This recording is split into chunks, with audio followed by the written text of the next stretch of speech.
We are in charge of organizing public events, and our objective since last year has been that we engage in public lectures to the extent that we will instigate professionals to come up and talk about national issues. We've always been saying that professionals have a duty and a responsibility to guide or support the development of this country. Because to get to the stage where you can call yourself a professional or be recognized as a professional, you must have gone through some kind of education, competency, development, and all that. And whatever it takes, your country or your nation must have contributed in a way and positioned you in that space. You have a responsibility towards your country. And that is the angle we are coming from. And we started last year, and we all know that in some time past, professionals were a bit loud. But early last year, it was observed that there was some kind of culture of silence. We needed to get professionals talking. Democracy thrives in public discussion. And our main KPI was that we should get professionals talking. As of today, we can all testify that we have a lot of professionals now talking. So last year, that was in July, the first public lecture was on, if I may say, as a free country, how we're managing our economy in terms of, free market ideology. I will not talk ideology here. I'm not strong there.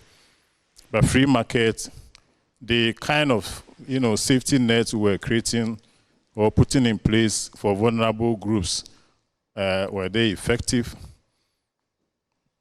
We had gone through, over the years, structural adjustment. How is it impacting on Isikasem? That was the first topic or lecture that we gave in July last year. Then come August, that was around the time that the kidney dialysis issue was being discussed. My own friend, talked about health as to whether the Fourth Republic has delivered the health dividend that we were all expecting. Then December, we dialogued about as to whether we can get political parties to adopt a common manifesto. It was a very, very engaging lecture here. We had my own friend, Mr. Ofori-Atta, who was the lead speaker. March this year, having decided that if possible, we're going to do a quarterly lecture. We started with March, and we engaged the religious or faith leaders. And the topic was as to whether faith leaders from the pulpit, from the mosque, what they preach was reflecting on good governance. It was another very interesting lecture. And by popular opinion, we could be doing a follow-up in September. Today, we are privileged to have a very, very astute professional and consultant to lead us to discuss matters about mindsets and nation building. Before I introduce the moderator, a little bit about when we talk of mindset, just to give you a teaser, or give all of us a teaser. Mindsets, and in fact, the leader, our speaker, maybe she may want me to just stop here. But as a teaser, personally, I have worked with a lot of CEOs, and what I've realized that it's a very, very lonely space or place to be. In the UK, when you hear about the remuneration and salaries of CEOs, you shake. You shake. Ghana, when we hear about salaries of CEOs, we talk. But why do they deserve to be remunerated, in a different way? It's a very lonely place to be, and from those I have learned from, just look at this. To be effective, to excel as a CEO, you have the corporate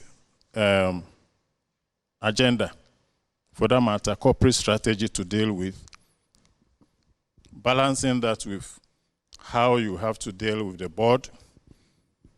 You have to help the board to help you manage the business. You have to align your organization, and then you deal with stakeholders. Look at the larger picture, how it impacts on your stakeholders, customers, external, stakeholders for that matter. You have to build a team for results, and then you also have to take care of your own personal working norms. And managing, if you like, all these six dimensions can be lonely, can be stressful. So what I wanted to know was the mindsets of CEOs that help them to navigate all these aspects of a business and come out successful. Just to let us all think about the fact that CEOs are a different breed of, professionals, and we have to respect them. If you approach them, there's a lot you can learn, and personally, I have learned. In fact, there's one of them I worked under. He called me this morning and said he will come and support me.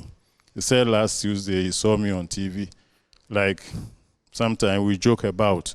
He said, "Oh, Sammy, I was waving you, but you didn't respond." This morning, he called me, he said he will come and support me. Mr. Eshong, Jerome Eshong, those who know him from SNIT, he's now a pensioner. I worked under him somewhere, and I had 1 year to study him. And I'm very, very proud. He showed me how to build resilience. And just to say that to succeed, you must adopt some kind of mindsets.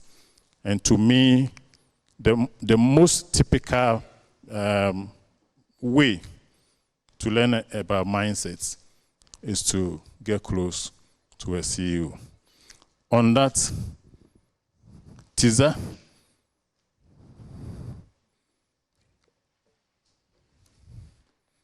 let me introduce the moderator, stroke chairman for the occasion, who will come and take over.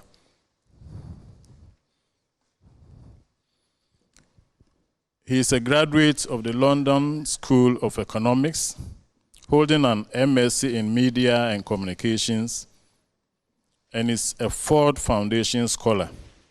He earned a first-class Bachelor of Arts degree from the Ghana Institute of Journalism. He has received numerous professional awards and recognition, including recognition from the CNN African Journalist Awards and the Best Reporter Award from the Ghana Journalists Association. He is currently the Senior News Editor of Joy News, part of the Multimedia Group, and also the head of the Political Desk. He anchors the primetime television current affairs program, PM Express, as well as the primetime radio news analysis program, News Night, and the daily news show, Top Story. For 5 years, he served as the Ghana correspondent for UNIRIN, that is the UN Humanitarian News Agency. And just let me pause and say that we've been very, very fortunate to be partnered by Joy News, and the support we are gaining from them is amazing. They come, they support us, they take care of the media, and even gave us a moderator, and for that matter, a chairman for the occasion. On that note, please, let's do it better for Evans Mensah.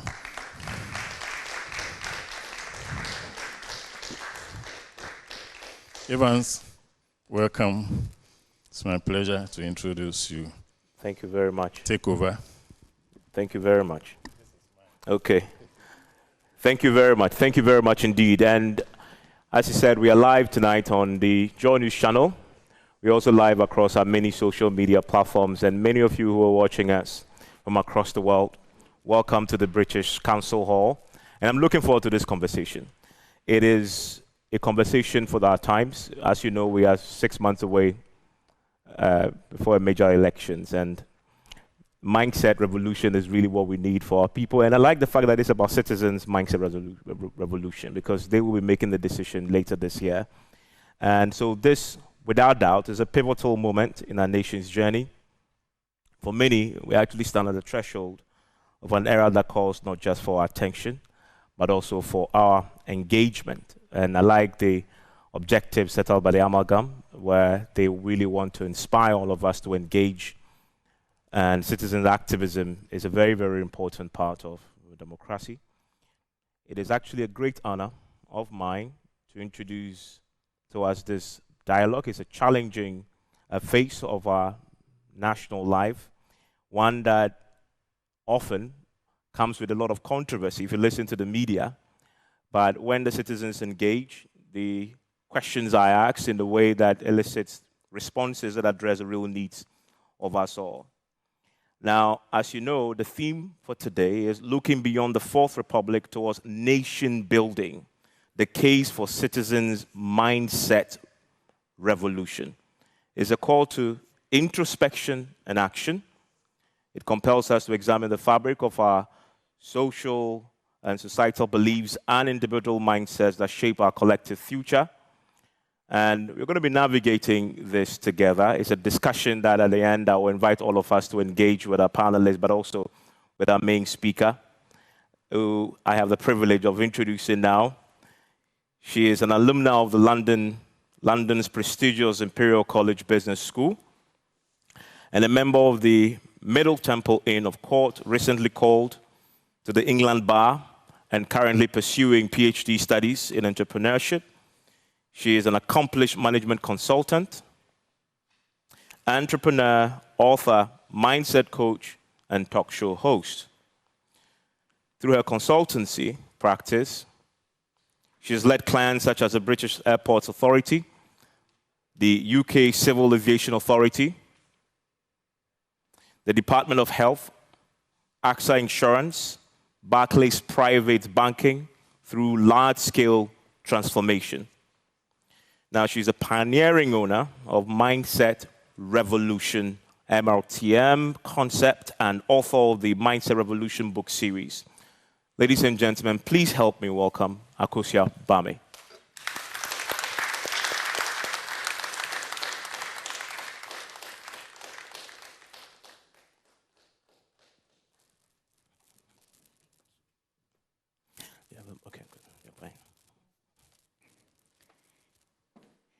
Let me try and get this to work very quickly, and then we can start.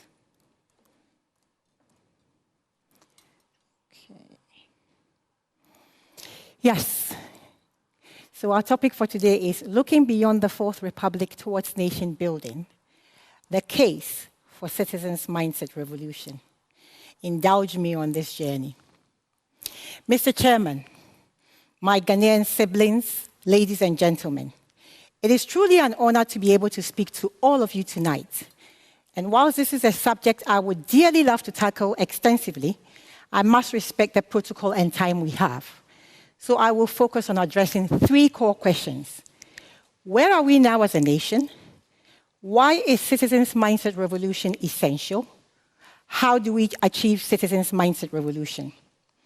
Before I go any further, I would like to thank the following people, listed purely in alphabetical order, for allowing me to ride on their shoulders in the journey of mindset revolution.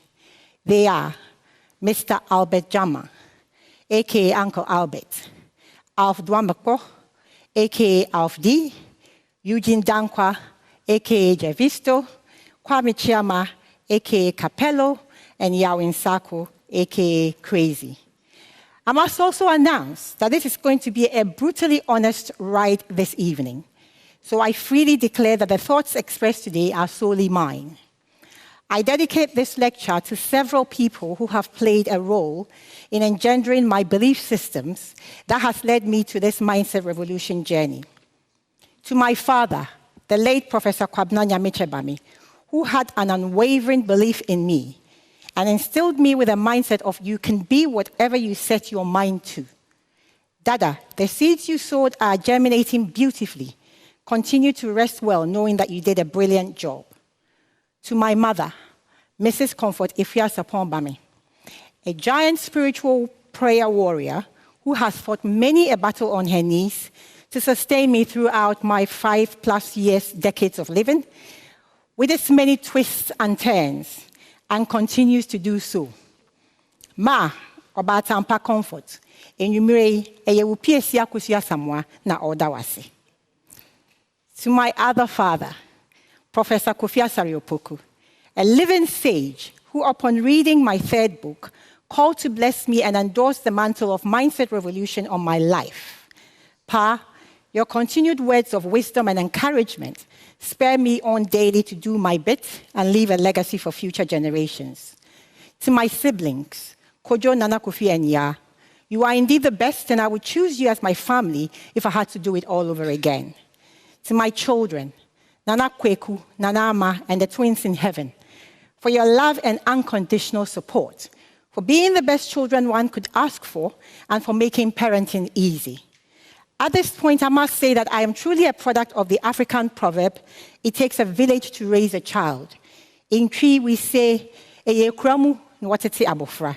So next, I dedicate this lecture to the members of the Legon Women's Society, who each played their part in raising me to become the person and woman I am today.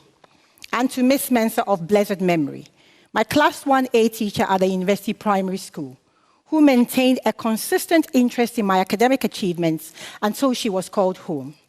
Finally, I dedicate this to my human family. I am grateful for being a part of your earthly journey. A nostalgic look back. Most of my childhood was spent growing up at number 13 Lower Hill on Legon campus, next door to the bullies who lived at number 14. There were 4 sons in the bullies' home, all of whom I'm proud to call my brothers. On a typical Saturday, Herbie, the 3rd son, would literally blast his music all through the morning. Mostly he played reggae music, Steel Pulse, Peter Tosh, Jimmy Cliff, UB40, Shaggy, and of course the king himself, Bob Marley, featured regularly. I didn't have to go outside to hear it. I could dance to it from our study, which was near the front door. I learned a lot of reggae music, and clearly, subconsciously, the words began to program me into becoming the mindset revolutionary I am today. One of my favorite songs is that of the great one and only Robert Nesta Marley, Redemption Song. The words, emancipate yourself from mental slavery, none but ourselves can free our minds, particularly resonates with me. From one nostalgic reflection to another, this time a focus on Anansi's storytelling time. Join me in visualizing this scenery. The day draws to a close as the sun sets rapidly in the west, and darkness covers the community. It's a cool and breezy night. As if by clockwork, the children and the rest of the household gather around Nana, the matriarch of this family, who is perched at her favorite spot just outside the door to her room. The routine is very familiar. Each one is wondering which story it will be tonight. Anan sisem siso, goes Nana. Sisam swa, comes the resounding chorus from all gathered as Nana begins another journey into the life of the indomitable character of our folklore, Kweku Anansi, through whose escapades one learns the virtues of living within a community. Yes, that was mindset coaching at its best. That is what we have so readily discarded in order to adopt what we consider to be superior forms of learning and development. Western-based curricula that continues to produce employee cogs for the Western wheels. Some definitions are my starting hypothesis. So, Mr. Chairman, against this backdrop, let me define and describe what mindset revolution is. In typical academic fashion, I will start by saying what mindset revolution is not. It's not about changing one's mind. We change our minds all the time. You most certainly do not need a revolution for that. I am the pioneering owner of the mindset revolution concept. So far, I've written 3 books on the subject. Yawin Sako, my brother and dear friend of 50+ years, a core revolutionary, having read my books, summarized his views of what mindset revolution is in the inaugural speech of these public lecture series on the 25th of July, 2023. On this occasion, I will borrow his words as, unsurprisingly, he describes it better than I could ever attempt to. Yao says, and I quote, I understand mindset revolution to be the transformation process that is needed at individual level, but must then gain scale to become culture. The result of mindset revolution is true intellectual, spiritual, and physical freedom and independence. This must imply necessarily the absence of many kinds of fear. Mindset revolution liberates from the following fears: fear of want, fear of insecurity, fear of inferiority, fear of failure, fear of non-beneficial culture, fear of political power, and indeed the fear of fear itself. The sum total of the re-education and total reorientation in thinking required by citizens in a society that hope to make progress is mindset revolution. Mr. Chairman, having defined mindset revolution, I would also like to set the foundation of this public lecture on this hypothesis. Without a radical shift in the mindset of citizens, from whom future leaders will emerge, we will fail to build a transformed Ghana in which all citizens thrive physically, emotionally, spiritually, and materially. The rest of this lecture is dedicated to proving this hypothesis by making the case for citizens' mindset revolution. But first, I must take a detour and highlight some myths that are propagated whenever the concept of mindset revolution is raised, and my intention to also debunk those tonight. Myth number 1, mindset revolution is just airy-fairy stuff. Myth number 2, mindset revolution is utopian and not achievable. Myth number 3, mindset revolution is all talk and no action. Myth number 4, mindset revolution is a nice to have. Myth number 5, mindset revolution is something that is being pushed by Yao Nsako to sell Akufo-Addo's books. Wrong, wrong, wrong. Earlier, I highlighted 3 questions I intend to address through this public lecture. Question 1, where are we now as a nation? Number 1, the legacy of slavery and colonization and the impact of neo-colonialism. It will not come as news to anyone present here that the legacy of slavery and colonization has been, amongst other things, unfit for purpose political structures, sustained abuse of religion, subjugation of our subnational languages to English as an official language, inadvertently reinforcing the perception of white superiority complex, and a colonialist agenda-driven formal education curricula that continues to miseducate our children. Meanwhile, the world continues to become more and more a global village, and we, our nation, Ghana, is a prey of the world. We only have ourselves to blame, for we have positioned ourselves as such. We have become our own slaves. These are self-reflective facts that we must first recognize, then seek to change. To thrive in this global setup, we must work at being our smartest, most critical thinking, strategic selves. And yet we approach this global machinery with the naivety of a child, confronted by the potentially destructive heat of fire, yet forcibly attracted by its glow, and defiantly touching the fire, hoping for the best. Successive governments have continued to act in such manner, attracted to the glow of an IMF bailout, without appreciating its bushfire effects on our economies. 17 times. Number 2, lack of a national identity. There is a fact that we often overlook, that the nation Ghana did not exist prior to independence, and dare I say it, in truth has never been built. Post-independence, we woke up to a collection of nations within a geographical boundary called Ghana. That was it. The next step was to build the sovereign nation, Ghana, with its own national identity. This is yet to happen. For indeed, what is the Ghanaian identity? What is our value system? What is our work ethic? Some may argue that Article 41 of the 1992 Constitution, as amended in 1996, which lists the duties of the Ghanaian citizen, somewhat defines our national identity. To those, my question would be, how many of the approximately 34.45 million citizens are familiar with the contents of this article, and what has been done to embed this into the psyche of citizens? Number 3, the loss of our moral compass. Growing up, I would sometimes hear my parents and their friends discussing or referring to so-and-so seek a fee.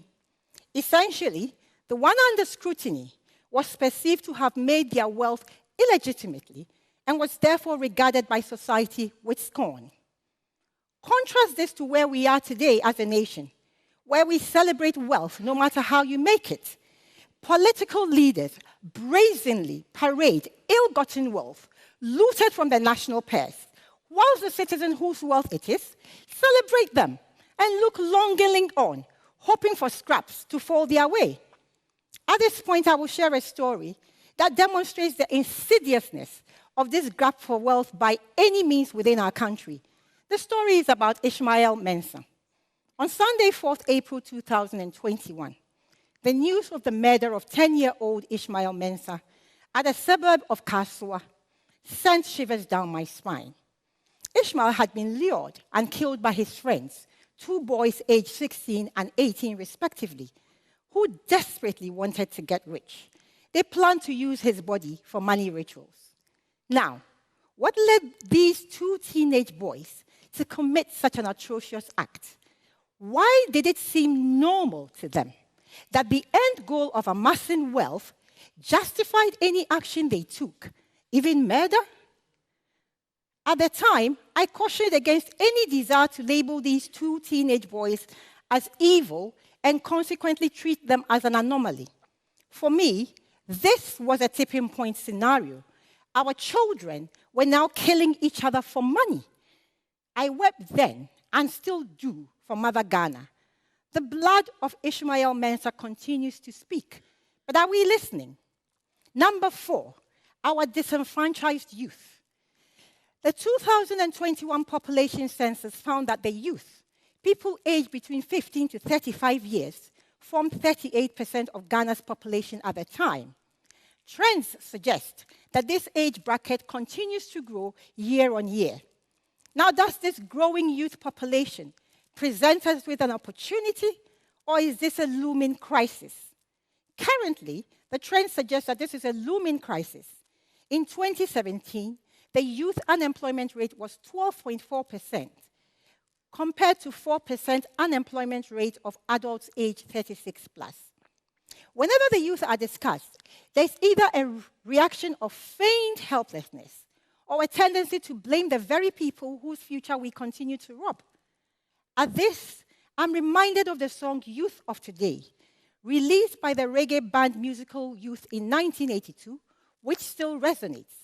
Today, I stand here representing the voices of the youth to declare, don't blame the youth, don't blame the youth, don't take us for fools, don't blame the youth. You know that it's true, don't blame the youth, so don't blame the youth. The youth of today have got lots to say. It's our life, it's our future, because we're living today. So don't blame the youth. Number 5, the problems we talk about. Most of the problems often highlighted when Ghana and indeed Africa is discussed are to me symptoms of a deeper problem. This caused me to make certain declarations in my 3rd book of the Mindset Revolution series. Tonight, I boldly reiterate them. As I make these declarations, wherever I mention Ghana, just mentally substitute, wherever I mention Africa, just mentally substitute Ghana. I declared that Africa does not have a capability problem. Africa does not have a capacity problem. Africa does not have an energy problem. Africa does not have an infrastructure problem. Africa does not have an intellectual problem. Africa does not have a labor problem. Africa does not have a leadership problem. Africa does not have a resource problem. Africa does not have a skills problem. To me, all of the above perceived problems are symptoms needing an underlying diagnosis. Treating these symptoms is like treating headache with painkillers without understanding the root cause of the headache. Headaches could be due to high blood pressure, stress, dehydration, toothache, sleep deprivation, and so on. In the worst case scenario, it could even be due to one having a brain tumor. I go on further in the book to declare that Africa has a mindset problem, period. Number 6, our democracy. For decades, Ghanaians have been programmed not to think for themselves. They have been deceived with the ideology of democracy, perceiving that because they can insult a leader on a radio or televised program, they are truly enjoying the benefits of democracy. Even when declarations such as be citizens and not spectators are made, they fizzle out immediately the power is attained. For what has been the response to citizens' reactions when issues have emerged with the current government? When Ghanaians asked for the then Honorable Minister of Finance, Ken Ofori-Atta, to either resign or be sacked by the president, he was instead rewarded with another portfolio on 10th January 2023 as caretaker minister of the Ministry of Trade and Industry following the resignation of Alan Trematin. The message was loud and clear. Yentie obia, ana musu krano na yeyenemo. Number 7, the leadership competence conundrum. Most will attribute Ghana and indeed Africa's woes to failed leadership. And whilst that's a key component of why we are where we are, what is it about the leadership that has failed? Mostly we attribute this to incompetence on their part. But is competence really the issue? Is incompetence the cause of corruption? Is it incompetence when successive governments reward themselves with ex gratia payments, V8s, all manner of allowances, while 60% of citizens languish in poverty, barely able to afford a meal a day? Is it incompetence that causes our leaders to watch people die at the Kolebu Teaching Hospital's dialysis unit due to an unpaid bill of 4 million Ghana cedis? No. I hesitate to lay these behaviors and actions at the door of incompetence alone. Frankly, what masquerades as incompetence is a much more sinister and insidious problem which needs to be called by its name, the mindset of our leaders. 8, the Fourth Republic has not delivered. On 25th July 2023, we began this journey with an explosive lecture delivered by Yao Insaku.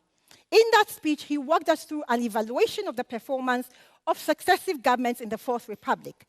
That discourse concluded that we had essentially failed. I do not propose to go over that ground. I would encourage you to read that lecture if you haven't already done so. I would, however, highlight a couple of evidential findings Yao presented. I quote, in Ghana, 68% of the population, 23 million people, belong to low-income families. On average, their total household income per day is only 11 euros. About 50% of these 11 euros a day is spent on food alone. All else must fit into what remains. Another stark statistic he shared relates to open defecation, which is at approximately 20%. Let me translate this in lay terms. Statistically, 1 in every 5 of you seated here today openly defecate. Whilst the lack of clean, hygienic, strategically located public conveniences is a key driver for this, open defecation is also symptomatic of a learned helplessness by citizens. In the UK, for many years, I had a neighbor who was a lover of cats. At one time, she had 13 of them. This gave me the opportunity to observe the cats. Firstly, the cats chose my garden as their public convenience. They preferred to do their dirty business away from their living environment. Secondly, when doing their business, they would dig the lawn and cover it up afterwards so that the feces would not be visible. Thirdly, if they noticed me watching them, they would move away and no longer do their business. Contrast this to our behavior in Ghana, where we openly urinate in gutters and by roadside and defecate in open spaces near where we live and sometimes near even where we cook our meals. Why would citizens be reduced to behaving as less than animals? If this does not demonstrate a failure of the Fourth Republic, what does? Pivoting off the above, my speech tonight makes the case that without a mindset revolution in Ghana, sustainable transformation will continue to elude us. But before addressing the second question for tonight, I feel the need to make this clarification. The need for citizens' mindset revolution is not about absolving our political leadership and government of their failure to deliver the promise of the Fourth Republic. It's not about overlooking their lack of vision, incompetence at defining and solving our structural problems, or their scale corruption driven by selfishness and greed. The citizens' mindset revolution is not an alternative to defining and implementing a fit-for-purpose governance model. It is to provide the impetus needed for this change to happen. It is a foundational complement to the nation-building agenda. On to the second question. Why is citizens' mindset revolution essential? To answer this, I will make 5 submissions. Submission 1, the triple mindset constraint. Earlier, I reiterated a claim I made in Book 3 of the Mindset Revolution series, that Africa has a mindset problem. Here, I will highlight by quoting further from Book 3, whose mindset is the problem. And I quote, the mindset of our leaders, the mindset of those being led, the mindset of other continents about Africa, all predispose Africa to failure. I have since developed the above into a theoretical construct called the triple mindset constraint. My assertion is this. In pursuing a nation-building agenda, post-colonial African countries face the triple mindset constraint. These constraints are not mutually exclusive. They all present different facets of a slavery mindset. These 3 mindset constraints are crucial levers that need to be pulled for any lasting transformation in Ghana and by implication in Africa. But which do we prioritize for immediate action? Let's examine each of these in turn. Firstly, what's the mindset of the rest of the world about Africa and by implication Ghana? Get this. Every nation outside Africa is strategizing about Africa's resources. America, China, France, Germany, India, Russia, to name but a few. Only African countries are failing to strategize internally about their resources. For the most part, these countries, particularly our former colonialists, feel an entitlement to securing our resources for the least possible price. It's only when it comes to Africa that the buyer of a scarce commodity dictates the price it will pay. This flouts the economic theory of scarcity and how the forces of demand and supply dictate prices. Now, do you think the mindset of the rest of the world is going to be readily shifted towards seeing Africa as a true economic power with ownership of a seat at the global trade table?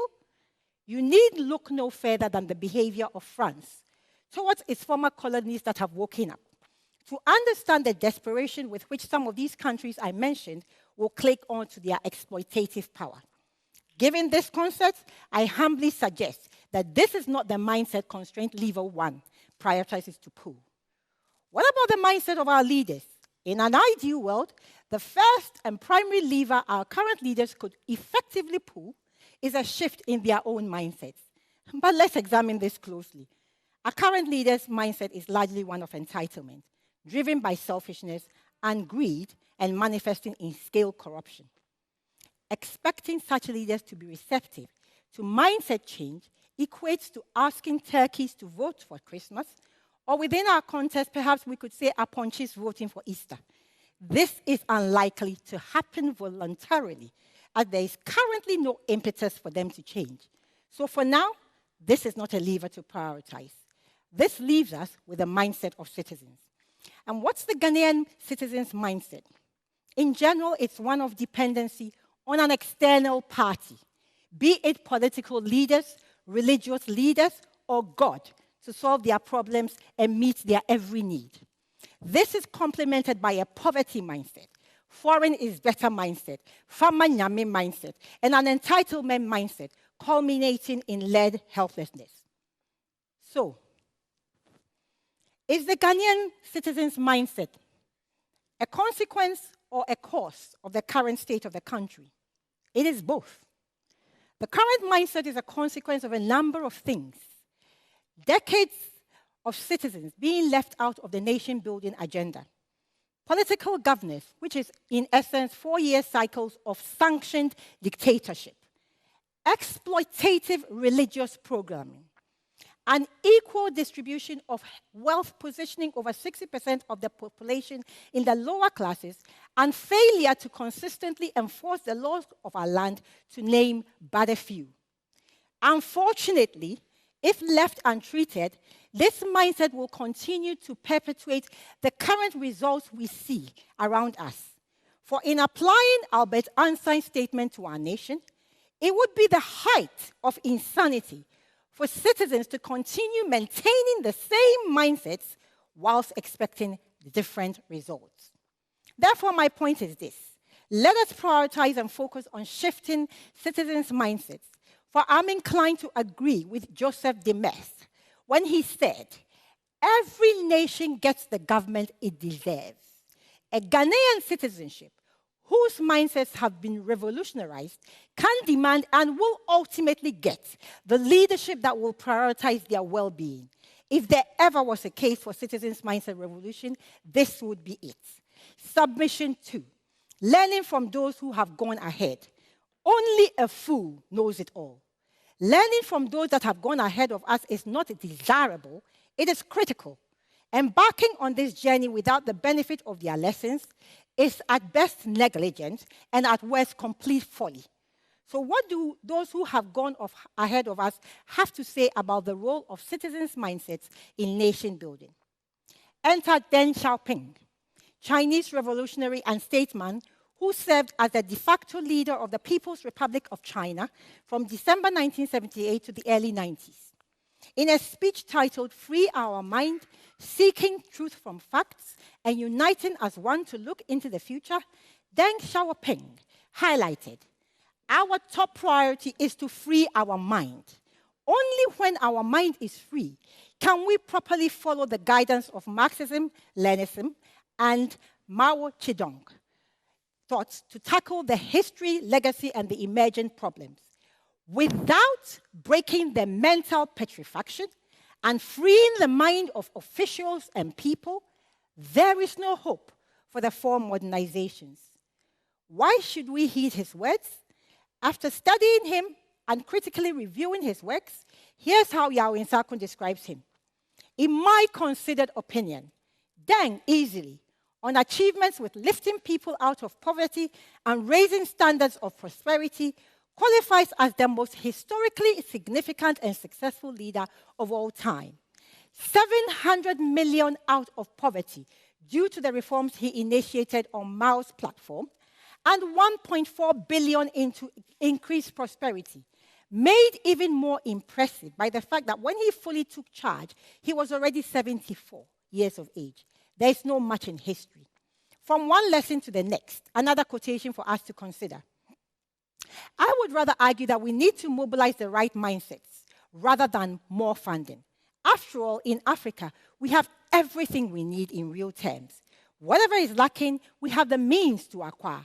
And yet, we remain mentally married to the idea that nothing can get moving without external finance. We are even begging for things we already have. That's absolutely a failure of mindset. These words are attributed to His Excellency Paul Kagame, President of Rwanda since 2000. Why should we value his opinion? Well, in 3 decades, he has successfully led the transformation of Rwanda from a country that suffered one of the most notorious modern genocides to the 4th of the 11 African countries in the world's 20 fastest growing economies in 2024. I think it's fair to say he must know something worth learning about nation building. And these sentiments are equally expressed by Mao Zedong, whom I later quote, and Lee Kuan Yew, who is widely respected for his role in transforming Singapore in 3 decades from a developing country into one of the most prosperous and developed nations in the world. Submission 3, Organizational Transformation Theory.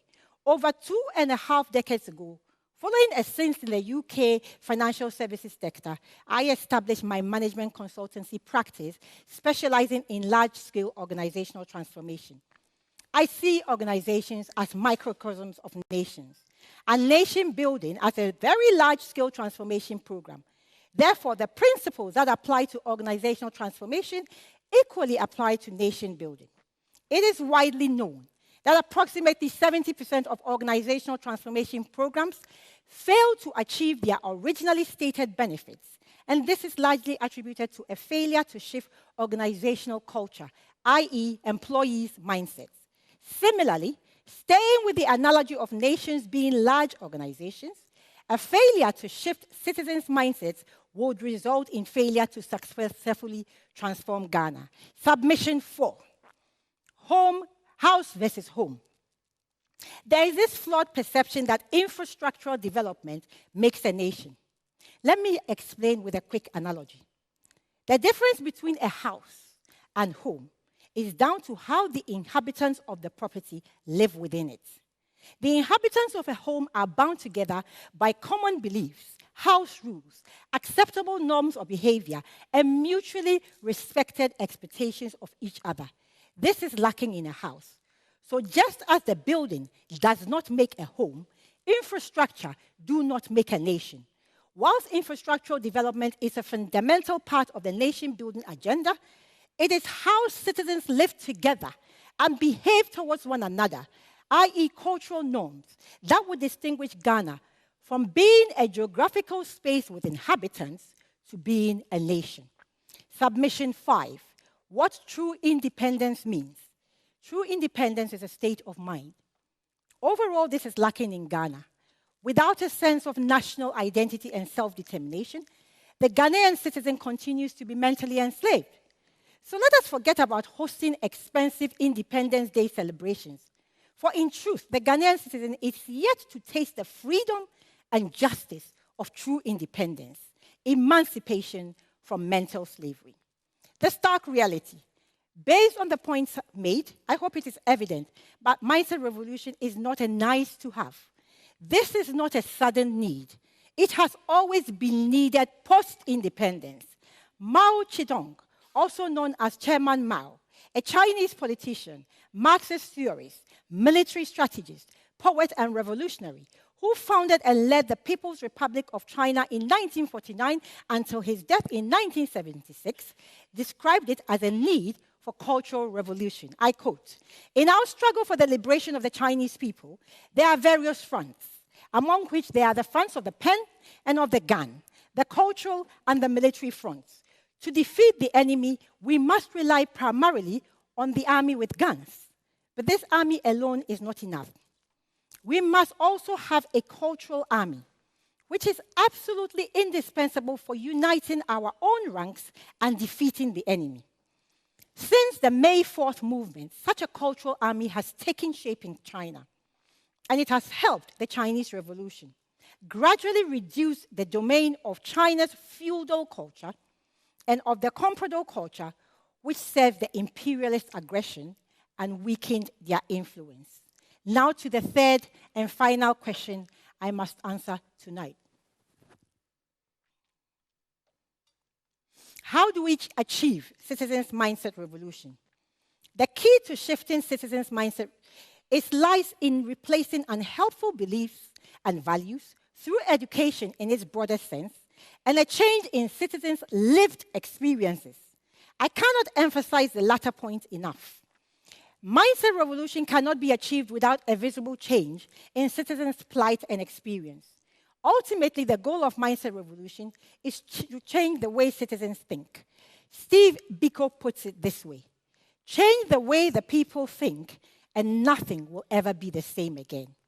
Mindset revolution must involve initiatives and/or changes at three levels: national, community, and individual level. National level. At the national level, the mindset revolution can begin with the following: launching a national citizens orientation program; 2, developing a national identity; 3, decolonizing our educational curricula; 4, building language cohesion; 5, investing in youth development; 6, establishing and maintaining a national asset register; 7, prioritizing health education; 8, addressing religious exploitation; 9, addressing pollution; and 10, reprising the role of town council officers. I will briefly expand on each of these. 1, launch a national citizens orientation program. Changing the way citizens think must begin with education in its broader sense. A big conversation with citizens to reorientate them about what it means to be a citizen. Education of citizens must, at a minimum, enable them to appreciate their shareholder status, understand their role in nation building, demand accountability of leadership from all spheres, be accountable to one another as fellow citizens, and be empowered to do more for themselves. At this time, I would like to take the opportunity to educate citizens on their shareholder status. Citizens are shareholders, not spectators. Citizens have been programmed to sell their birthrights because they are not aware of their birthrights.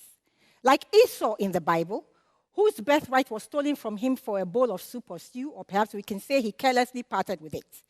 Not only have the birthrights of citizens been stolen through their votes being exchanged for bags of rice, drinks, toiletries, but for even paltry items such as bentwa. And much like Esau, their future blessings have equally been compromised.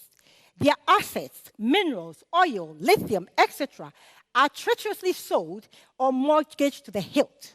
Slogans and jokes continue to be deliberately exploited by successive governments and politicians to keep the people ignorant and divert attention away from the cancer of corruption sabotaging our development ambitions. Well, today I'm here to pronounce a slogan that will awaken the citizens to the fact of their share ownership in the country called Ghana. To move away from the belief that ownership rests in the hands of a few politicians and the bourgeoisie. So, to the citizens of Ghana, here is one key message I want you all to pay heed to. This country belongs to all Ghanaian citizens at home and abroad. Shares in this nation are equally owned. There are no majority or minority shareholders. From the oldest person to the Ghanaian baby being born, as I speak, we each have an equal share. And that is one citizen, one share. Please repeat after me. One citizen, one share. Again, one citizen, one share. Okay, now let me quickly demonstrate to you the value of your share of unmined minerals. In November 2019, Dr. John Kwachi, Research Director at the Institute of Economic Affairs, Ghana, is quoted on Joy Online as stating that Ghana's natural resource deposits, including gold, oil, gas, bauxite, manganese, and iron ore, are worth over $12 trillion. More recently, in December 2023, he is quoted following an appearance on City TV's Point of View program, asserting that America's Central Intelligence Agency puts the worth of Ghana's unmined minerals, based on prices prevailing on the world market, at $10 trillion. Assuming the estimate of $10 trillion to be true, each of the 34.5 million Ghanaians' share of the unmined minerals equates to approximately $290,000. Yes, their one share in this one asset class has that value. This, in a country where the majority is unlikely to handle even $50,000 in their lifetime, is a travesty indeed. So, citizens, knowing the value of your one share in this single asset class, will you continue to sit idly by and watch successive governments plunder and mismanage your wealth? I surely hope not. 2, define and build our national identity. Ghana is only 67 years old. It was and continues to be a collection of nations with sub-national identities. Presently, the only thing being Ghanaian represents is that we are born or naturalized as citizens of the geographical space called Ghana. In developing our national identity, we must seek to restore our Ebusia ethos. We have many sayings which express the need for us as sub-nations to work together. I will share some. If you want to go quickly, go alone. If you want to go far, go together. If there is no enemy within, the enemy outside cannot harm. I am because we are. Sticks in a bundle are unbreakable. Many hands make light work. On 16th April 2024, the Guardian newspaper in the UK published an article online headlined, "We do not call ourselves Tutsi or Hutu, the new Rwandans, 3 decades after the genocide," in pictures. In that article, interview accounts of Rwandan youths between the ages of 20 to 30 were published. Most expressed that they would not forget the genocide, but went on to emphasize their recognition of themselves as Rwandans, i.e., their national identity was paramount. This has not happened accidentally. Under President Paul Kagame's leadership, primary schools have been mandated to teach that there are no tribes in Rwanda. All are Rwandans. It is unsurprising that these youth who have grown up under that tutelage now express such a strong national identity. We need a national conversation, spearheaded by the media, about what our national identity should be. For now, we stand for all that it should not be: corrupt, lazy, dirty, etc. There are some basic questions to be asked. For example, let us relook at our national pledge. Does it still mean anything? What does the good name of Ghana truly stand for? Without fully addressing these questions, it becomes mere recitation. 3, decolonize our formal educational curricula. Our formal educational curricula is a legacy of the colonial era. Tweaks have been made to it over the years, but the core remains relatively unchanged. Subjects such as history need to be revisited to give complete historical accounts, particularly illuminating our, as in Africans, contributions to civilization and not narrowly focused on topics such as the transatlantic slave trade and colonization. Equally, there's a need to document and teach our history as it's being made. The importance of this cannot be overemphasized. As James Baldwin puts it, history, as nearly no one seems to know, is not merely something to be read, and it does not refer merely or even principally to the past. On the contrary, the great force of history comes from the fact that we carry it within us, are unconsciously controlled by it in many ways, and history is literally present in all that we do. It could scarcely be otherwise, since it is to the history that we owe our frames of reference, our identities, and our aspirations. 4, build language cohesion. This is key if we are going to develop a sense of national identity. The benefits of building language cohesion go beyond communication. Language builds a sense of kinship. Thus, the invisible barriers that exist between the different sub-nations of Ghana would gradually begin to dissipate. We can begin to achieve this through the following steps. Step 1, identify the 2 to 4 most spoken languages and embed them within the educational curriculum. Step 2, make it mandatory for each child to learn a second sub-national language other than their own from the kindergarten years all the way through to the tertiary stages of our educational system. 5, invest in youth development. The investment in the future of our youth should aim to instill a can-do mindset in them.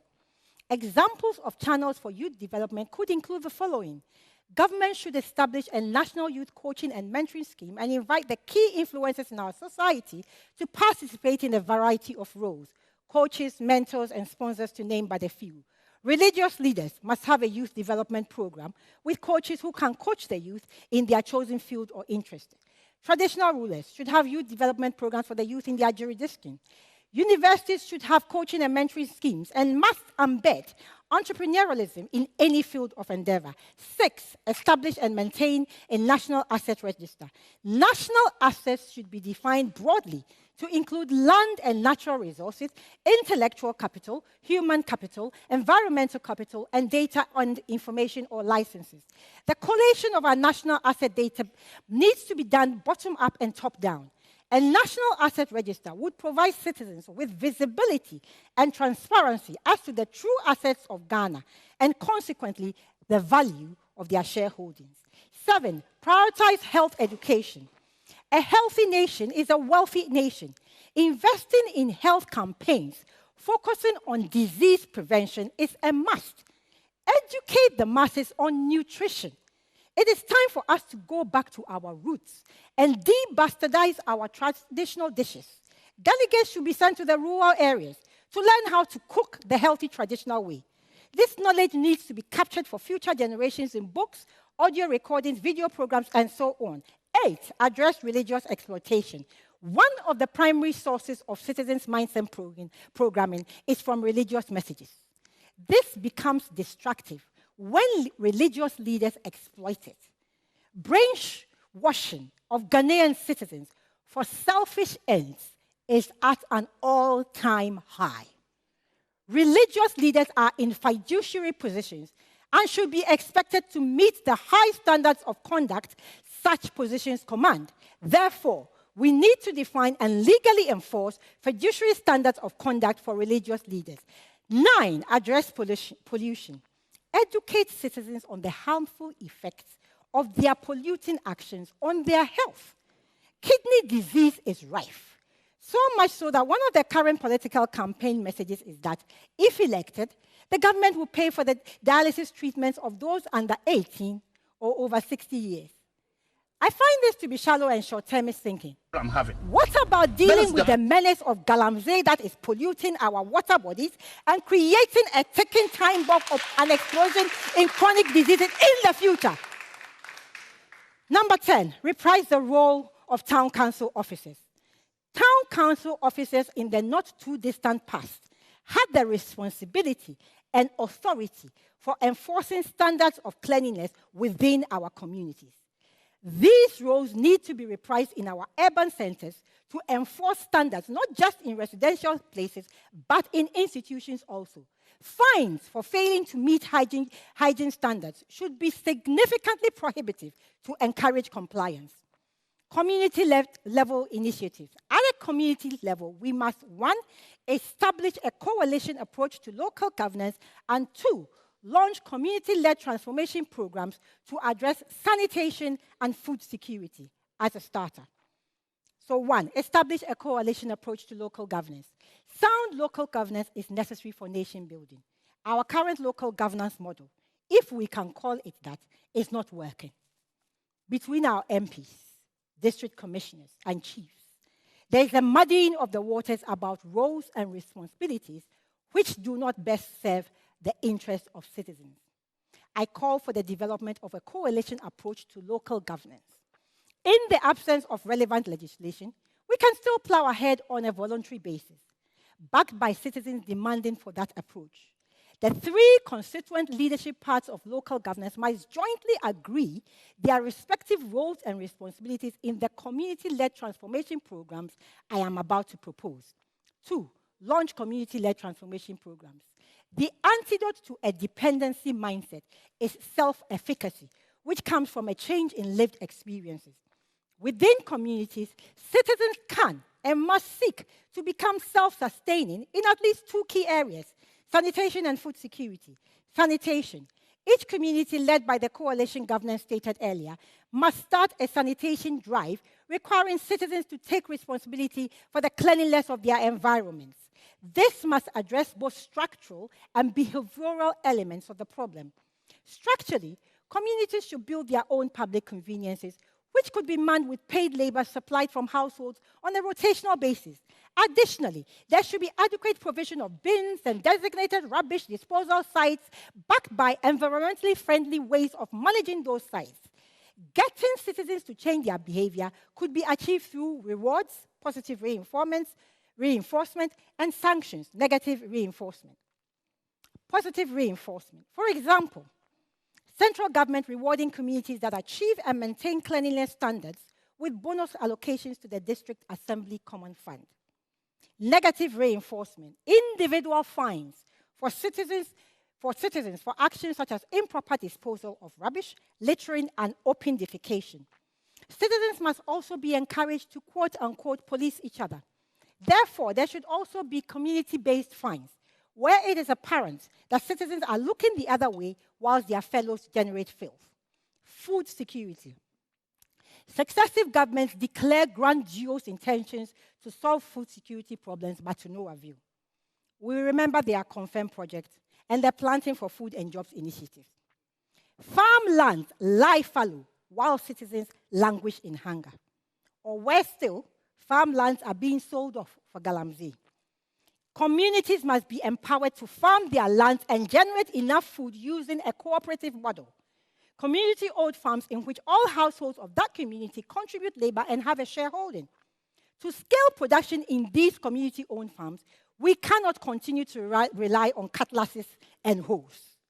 From the District Assembly Common Fund, clusters of districts should contribute to investing in a minimum set of mechanized agricultural toolkits, plows, combine harvesters, mowing equipment, irrigation equipment, and tractors to be shared by their communities. Individual level initiatives. At the individual level, citizens must commit to doing the following: learn about a culture different to theirs and/or a different subnational language. Demand accountability from their leaders by, for example, attending district assembly meetings and making their voices heard. Be respectful and accountable to their fellow citizens. Take their litter home. Police each other to ensure we live by Ghana's home rooms. Launching the Mindset Revolution call to action. So, ladies and gentlemen, I came here to make the case for Citizens' Mindset Revolution. I have done this by showing that citizens' mindset is the primary lever of the triple mindset constraint to pull, that those who have successfully transformed their nations prioritize this, that large-scale transformation theory demands for it, and that it will make the difference between citizens treating Ghana as their home instead of a house. I have defined the rights, roles, and responsibilities of citizens in the nation-building agenda. I have identified an initial list of 12 initiatives. There are more in the third book of the Mindset Revolution series that should be pursued at a national, community, and individual level. So now, my rallying cry to all of us is that we should Ma omei hu hiao Ghana mai yawara wudio Rinyo mei hu menkase wumfa hu Mumaye nyinansom Yemfa kuye Biakuye neyo Tikron kwejina Mumaye nyinansom Obiara nyena femudio Oma mbenyan kosuo Ghana betum pongo. Thank you.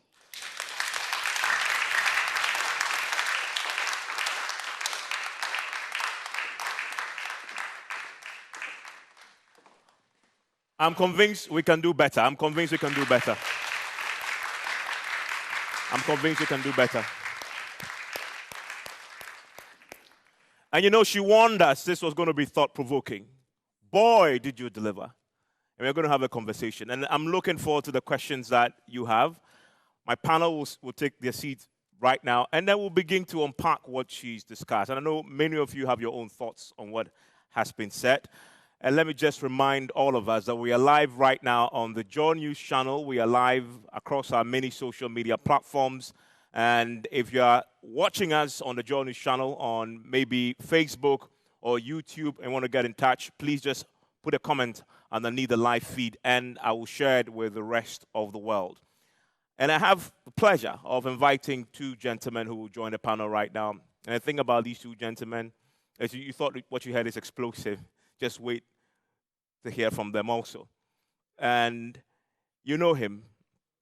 Kwame Sapon-Asiedu is a pharmacist registered to practice in the United Kingdom and Great Britain with the General Pharmaceutical Council, member of the Royal Pharmaceutical Society of Great Britain and Northern Ireland, member of the Pharmaceutical Society of Ghana, Institute of the Pharmacy Management International, and Democracy and Development Fellow in Health at the CDD, that's a Ghana Center, the Center for Democratic Development. He holds degrees from the Kwame Nkrumah University of Science and Technology, the University of Sunderland, the Universities of Portsmouth and Brighton.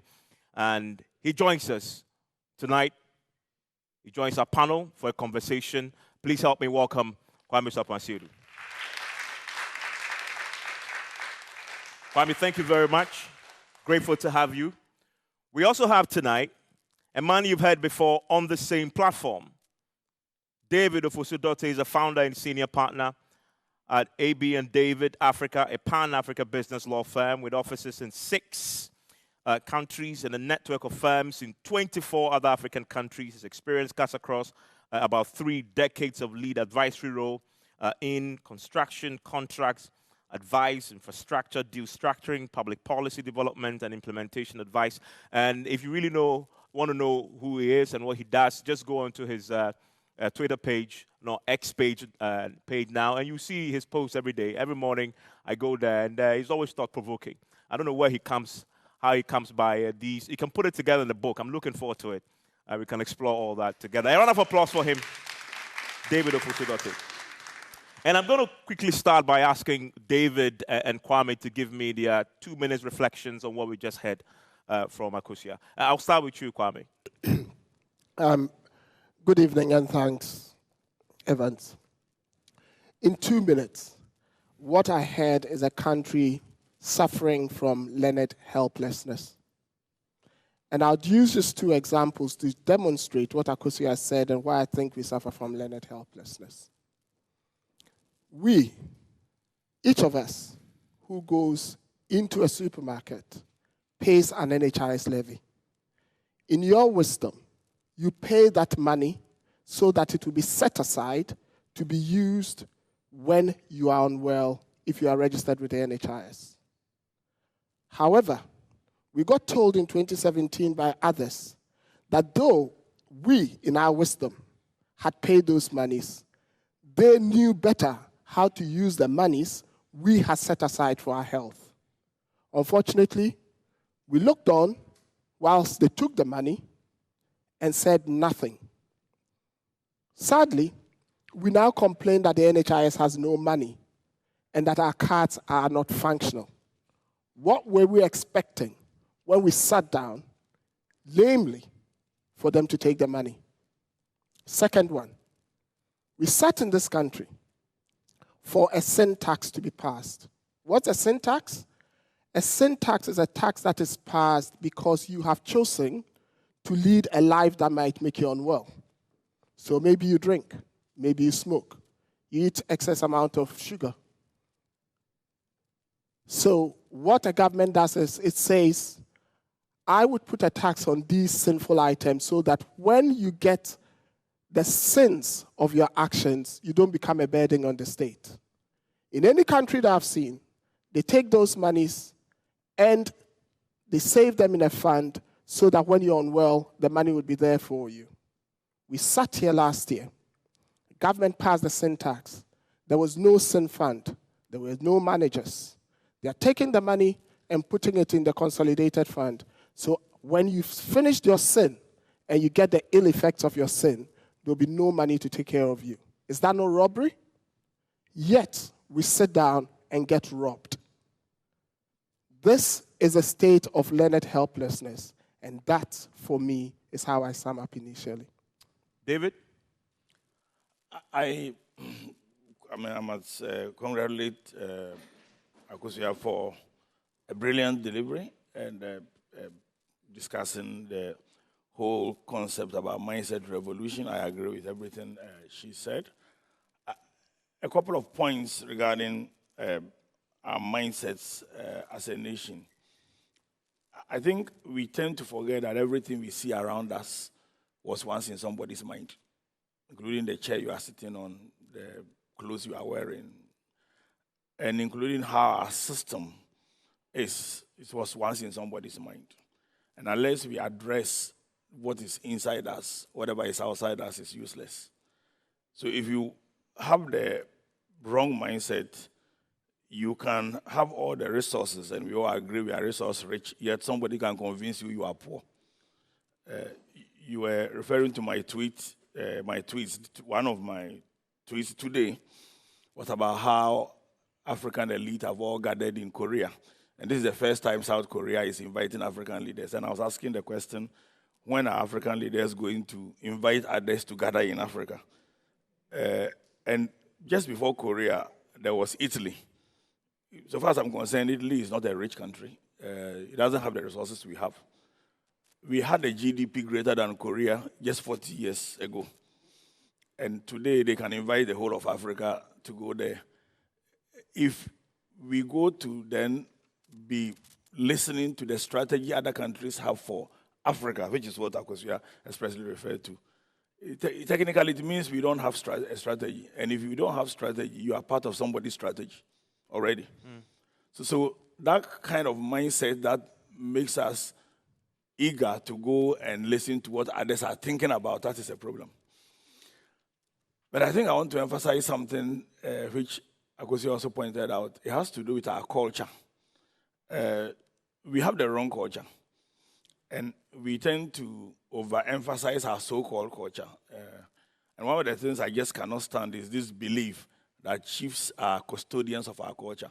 I've always posed the question, why should culture be in custody? Why should anybody be custodian of our culture? Culture shouldn't be in custody.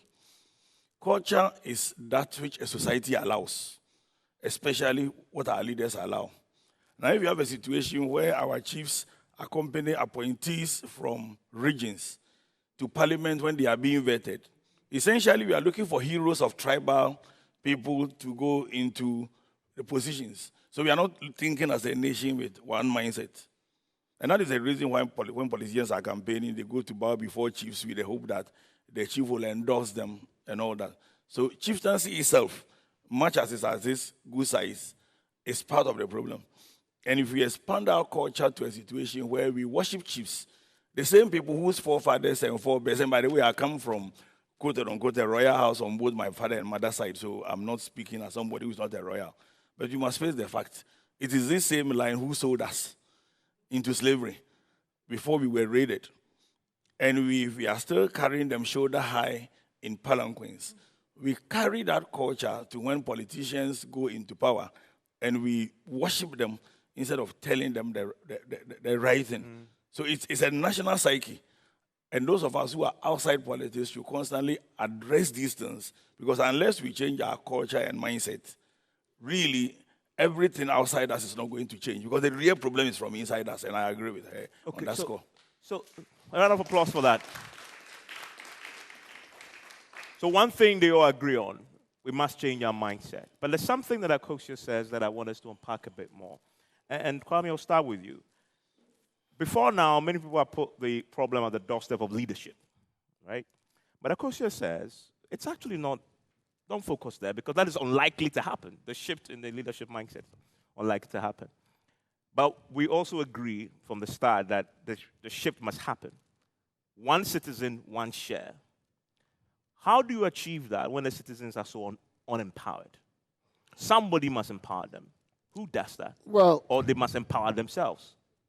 Well, it's a conundrum, but I agree with Akufo from the standpoint that the politician or the leader, all he does is test the water. And I always use health as an example. When they put that cap, it was at 75%. We didn't act. Then they took it to 82.5%. So the politician would always test the water to see if the citizens would react. So unless and until that citizen realizes that if I go into hospital, I am not going to get the healthcare I desire, and starts taking action against the politician. And you always have to remember that from within the citizens come the leaders. So when citizens start changing their mindset and realize that what the leader is doing is inimical to my very existence, the leaders, knowing that there is a better agreement where this time it's not bent to have for votes, but my health care for your votes, they would start towing the line. And for me, that is the bigger thing, because leaders, turkeys never vote for Christmas. So leaders on their own would not change. If they can loot your lithium without you saying anything, what makes you think in God's world that they are just going to change and say you can have your lithium back? It ain't going to happen. You have to tell them that, no, you cannot go on that land. You cannot take that lithium. And I want you to use it because I have my one share and I demand that share. And that is the conversation we all should start having, so that the citizens realize that in a way they are becoming a pain to themselves. And unless we realize that we're a pain to ourselves, then that conundrum would always be there. But how do they realize that, considering what the data tells us? Majority of us, huge majority of us, still illiterate or semi-illiterate. They don't have the skills to sort of even realize that they are unempowered and they have shares. The amount you mentioned is jaw-dropping. I was salivating. Even me, I haven't thought about it the way you sort of unpacked it. Just imagine the woman in the village, in Bunkuyoyo, for example, my mother in the village who hasn't been to class before. All she knows is what she listens to on radio, for example. And David, to that particular problem, how do you achieve that if we put the responsibility at the doorstep of the citizen, but yet we know our peculiar circumstances where our citizens aren't empowered? Majority of them are illiterate as we speak currently. The Statistical Service report tells us either illiterate or semi-illiterate. How do you fix that? How do you square that circle? I'm going to say a couple of things which may sound controversial, but that's me. I think I want to correct an impression. There is an impression I hear very often that a large number of people who are either illiterate or semi-illiterate may not appreciate some of these things. That is wrong. Okay. When we gained independence, the illiteracy population was higher than now, actually. In fact, when there were a large number of illiterates as chiefs, chieftaincy was better than now. The greater the number of people who are educated, who go into chieftaincy, the worse it becomes. True. I'm going to say something which will sound controversial. Actually, it is easier to fool the educated than to fool the illiterate. True. Explain. So, I will explain. So a large number of people, especially those, and apologies for, and a lot of us fall into that category, who are educated in Western, highfalutin sounding schools, are fed with things which are designed to make us fail. And I'll give you examples, and I talk about it. I mean, what is the purpose of monetary policy increases if it doesn't reduce inflation? And I've said it, I've tweeted this. It takes boldness for somebody to reverse an economic policy which is not working. I say, as an example, that monetary policy increases has never solved inflation in this country. If it had, you can't increase monetary policy rates 5 to 6 times and inflation is still going up. China and Turkey did the opposite by reducing monetary policy rate, and it took people like Larry Summers to actually say that is the right policy, and China's inflation started trending down. You have to look at the society. If we do not relate how we behave to how economics is run, and I'll come back to your question. We run the nation as if everybody takes Starbucks on his way to work. When we're actually taking cocoa and eba and fufu in the morning and watching, The way people eat and how they behave relates to economics. Economics is behavioral. Because we are doing this, we tend to think these people are illiterates. Yeah. How many people won independence for us? The Aboriginal Rights Protective Society. Were they very educated people and all that? No. When it comes to election, the same politicians go to every single village and they're able to explain the messages to these people. The illiterates understand what is going on. So actually, the onus is on us, those of us who are outside politics. And you see, some of us won't go into politics. And when you say it, people think you hate politics. No. Rather, politics is too important to be left to politicians alone. It's too important to be left to politicians alone. And because all of us cannot go into politics, and because those of us outside politics are the majority, it is on us to educate everybody, literate or illiterate. He's talking about Wanshe. If you actually speak in Twi, they can explain these things to you in basic language. And of course, you are talking about language. And once we get the entire people to understand, just the way they understand the policies of politicians to vote for them, that way, the masses will have the real power. At the moment, what is happening is that because we are not educating them, and unfortunately I must blame the media as part, which he also did, because we are not educating them, we tend to confuse the power of the people with the people in power. Yeah. It is important to reverse by educating them, and I agree with her completely on that. It's not about being literate. It's about educating everybody. Akufo, your thoughts on that? Absolutely. And I will pivot off the mention of media. The media has a key role to play in this. You carry messages all the time. I mean, you should listen to some of the programs on radio that people are phoning in, having dialogues in, etc. Some of them are very helpful discussions. Some are equally very meaningless discussions. The media has been given power. Malcolm X said that the media is so powerful that they can make a guilty person look innocent and an innocent person look guilty. You have been given this much power, and you are the ones who are going to educate the masses. Change your forums into virtual classrooms. Almost everybody in the village listens to the radio. They may not watch the television, but they definitely listen to the radio. Change your platforms into virtual classrooms for educating citizens on what it means to be a citizen. Once citizens begin to understand that they have the power, the funny thing is, we say 70% of us are Christians, right? What did Jesus teach about leadership in the Bible? He taught about servant leadership.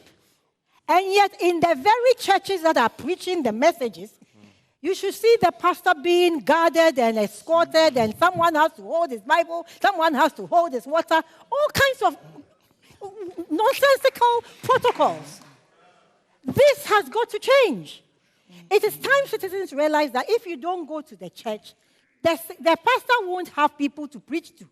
So the power lies in your feet in taking yourself to the church. The same way, if you rebel against the current governance model, which I have said here on this platform before, and I'll repeat any day, it ain't going to work. This party politics is not going to work. Citizens, we don't have to be bound with this. How long have we had this governance model for? The Fourth Republic is barely 30 years old anyway. We need a dialogue to say, how do we want to be governed? Please, let's wake up to the reality. I mean, how many are the politicians in this country? Let me estimate that everybody in their political parties working, doing, 1 million, 2 million. How many are us? Are we? 34.45 million. And we are sitting here letting a handful of people hold the whole nation to ransom. This is insanity. So media, you have a responsibility to educate the masses at their level of understanding of what it means to be a citizen. And I'm saying, as a citizen, you are a shareholder of the country called Ghana, its assets and its liabilities. So you need to guard your assets, let them grow your assets, and minimize your liabilities. IMF, we are the ones going to pay for it. So it's about time we break these messages down. Media, you have the power to make the difference in the mindset revolution. I totally believe that. And I see a lot of you clapping. I'll come back to you quickly. There's a lot you agree with, and I'm also interested to see where you maybe disagree and have additional thoughts. But I think I can hear your voice there. I'll bring you in very shortly on your own thoughts on this. But I'm interested also still on the subject, because still in Akosia's lecture there, she points to some great leaders, right? She points to the Rwandan leader, Paul Kagame, and you're right. I spent some time with him last year. And you go to the villages, you asked a villager, say, let's equate, say, you go to a place in the western region, a village in the western region. You ask an ordinary Rwandan, are you a Tutsi or a Hutu? He says, no, I am a Rwandan. And that was a big surprise to me. And this is somebody you probably describe as semi-illiterate, right? But she understood what it was. But it's because of the leader, I believe. And you mentioned that. You have Chairman Mao, you have him, you have Singapore. What is it about us that we haven't found that person to spark that flame? I don't really think we haven't found that person to spark the flame. If you listen to Akosia, you'd realize that right from independence, there was orchestration to ensure that we failed. By? By the very people who colonized us. Through our education, through trying to co-opt some of us to get our mineral resources, even to co-opt our thinking. So you'd realize that you are having conversations with people, and it almost comes across as though they have given up. Many have actually now. And that there is no hope. And you ask them, where do they get this ethos from? And they turn around and tell you, NDC, MPP, Obiayepe. And you look them in the face and go, if they are the same, why don't you change them? And then they turn around and tell you, change them for what? And then you look at them and retort, if you're not prepared to change them, and you are continually moaning, how do you expect the system to change? And these are the little things. And so it goes back to the media, our teachers. Akosia and David have talked a lot about the media, so I would not go there. I also think about our teachers and how they decimate information and education to the youth of today. It almost comes across as though they are training them for a job market. Sometimes I feel that we train our youth as though they were chattel to be sold into slavery. And that there's this particular job market or channel that we need to head all of them as though they were cattle towards. But that is not education. That is a generational groupthink creation. And so if you want people to change their mindsets, and we want to go by the sort of things we've heard, like you're talking about Rwanda, if you listen to Kagame speak, if you listen to Dao Xiaoping speak, and you listen, I once listened to the final interview of Lee Kuan Yew, and it was with the late Henry Kissinger. And Kissinger asked Lee Kuan Yew one question. He said, are you a statesman? And in response, this was what Lee Kuan Yew said. He said, I can never be a statesman. I've done very bad things. I had to lock people up because they were a danger to Singapore. The verdict on me would only be read when my coffin is closed. Anyone living who wants to call himself a statesman needs to visit a psychiatrist. That was Lee Kuan Yew. And that is the sort of leaders we need. Ones who take bold decisions, unfriendly decisions, do unpalatable things for the good of society. We go to all these countries, China, you name them, and we say they are organized societies. No society is organized. It is because someone makes a concerted decision to ensure that people have a mindset that keeps them organized, and that there's punishment if you step out of line. That is what we lack. And it comes right down from kindergarten to our universities and our graduate schools. I mean, don't you run a risk of giving the politicians a pass here? I mean, truth is, they control the policy. They are in parliament. They'll pass the laws that you don't have a choice than to obey. Let me say this. Aren't you at risk of just giving them a pass? No, we're not giving them. And you see, that's why I talk about education. I've had this conversation with you privately, and I have it public now because you've brought it up. In July of last year, the Health Harmonization Report was released for the whole of this country. It said only 5% of our health facilities, consultation rooms, have the full complement of diagnostic equipment to make a diagnosis if you walked in, which meant 95% of health facilities didn't have it. But our government was busy building Agenda 111, and the press were busy organizing people to debate the benefit or otherwise. Where were you going to die? In the consulting room where you be misdiagnosed, or an Agenda 111 building that's going to give us sunk cost that we are not going to use? So how do I give the politicians a pass? I am not. If the citizens were educated to say, hell no, you cannot go down this route with Agenda 111, because only 5% of our consulting rooms have what it takes to diagnose me anyway. So you go fix that. Fix that first before you come and tell me you are building another building. Do you think that politician would have done that? That is how we don't give the politicians a pass. David. You know, the politicians don't fear you and I. They fear the masses, those who have the large number of votes. And that is why I believe that you and I and all of us should try and educate the masses. The greater they are, and we should forget about whether they are literate or not. The more they are educated, the more their minds will change. In 2006, I think it was October 13th, I had a very rare privilege of sitting in a room just like this with Link and you alone on the stage. 2 hours of no holds barred. Anybody could ask a question. And I've said this several times. When he died, I tweeted about it. The rare occasion of meeting Link and you for 2 hours. If you sit in front of Link and you for 2 hours, you never leave the same person again. True. And you leave the room thinking you want to find a cutlass and cut our leaders into pieces. Because it looks like we actually stopped thinking. Yeah. It looks like we consciously stopped thinking. Yes. Because and this mindset thing is a very, very serious, issue that we need to deal with. Now, the question as to whether we have found leaders before and why can't we find leaders like that. And I know Rwanda. In fact, you can sit here, and I did one for a client, and buy land in Rwanda just online. You know the owner. There's no dispute whatsoever. Yes. And they had the same problem with multiple land ownership.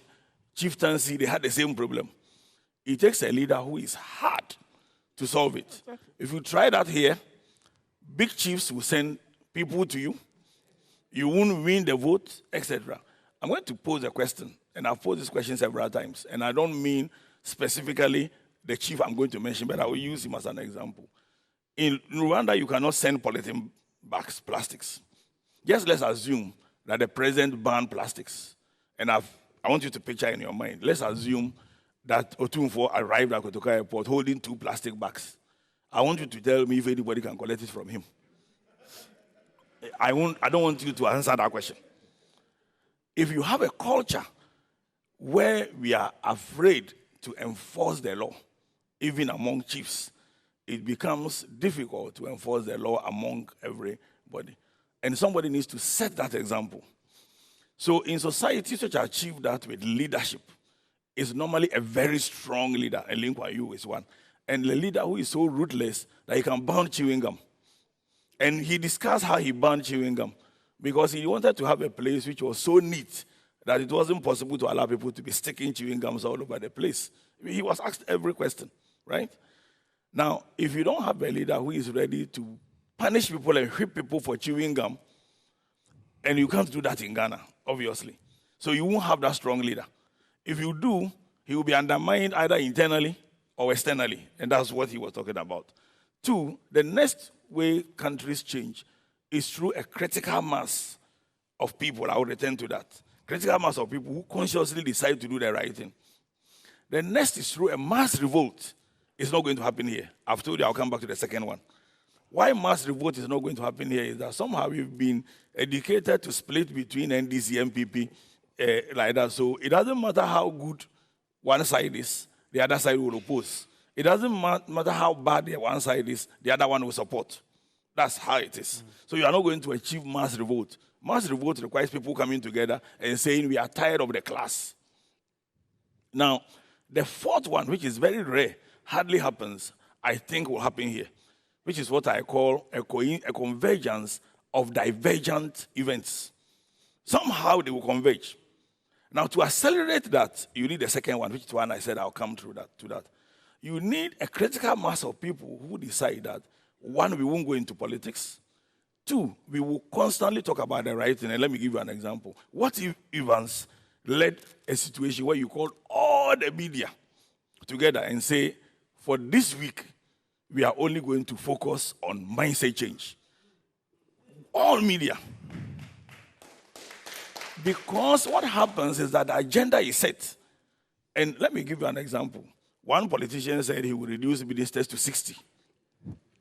Before I say that, I have said this, and last year I had the privilege of giving the Constitutional Day lecture, and I said this. So far as I'm concerned, the Constitution says we must have 19 ministers. It's in the Constitution. But we all go around it and separate cabinet from ministers. And I'm not a believer in amendment of the Constitution. I don't believe in it at all. I'm a lawyer, but I don't believe in amendment of the Constitution. And I want to repeat, no law is so strong and so good as to prevent an evil-minded person from doing what is wrong. It doesn't matter the law. You will go around it if you want to do, and all governments have already expanded it. Okay. So if we want to set an agenda, and somebody said, I want to have 60 ministers. Somebody say 50, somebody say 40. I'm sure if the first person said 40, the next one will come to 20. Now, what I want the media to be asking is, which ministries are you abolishing? Which regions won't have a minister? Now, there are concrete questions. So if you actually, all of you gathered together and said, 1 hour each week, we are all going to say the same thing, gradually you force a situation where when they come into your studio or you call them, you are not allowing them to set the agenda, but you are setting the agenda. That is the way to change their minds.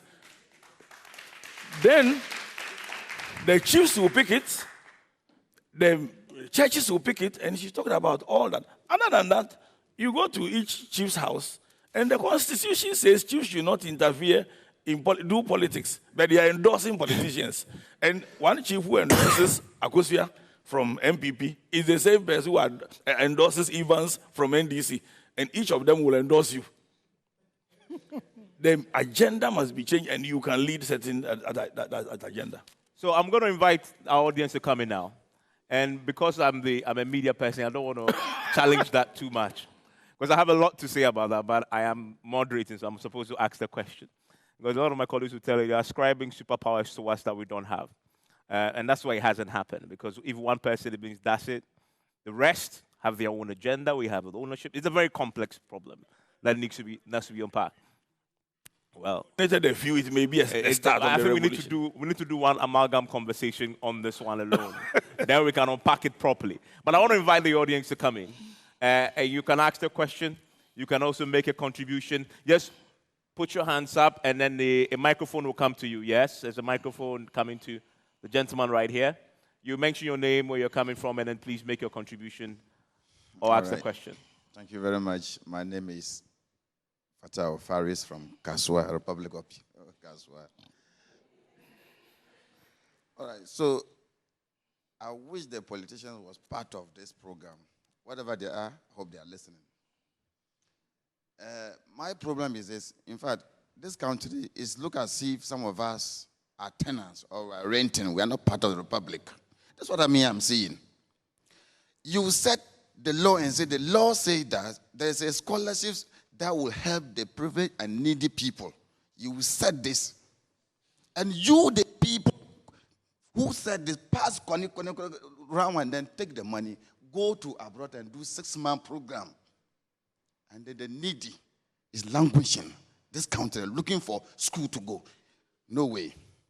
Me, I applied the same thing. 2014-15 academic year was Accra Poly. I applied.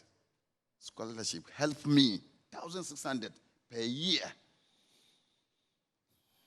They say, go and come, go and come, go and come. Look at the Republic of Kaswa, coming here, going back. Where's the Lord for Impo? I was denied. I sat down quietly.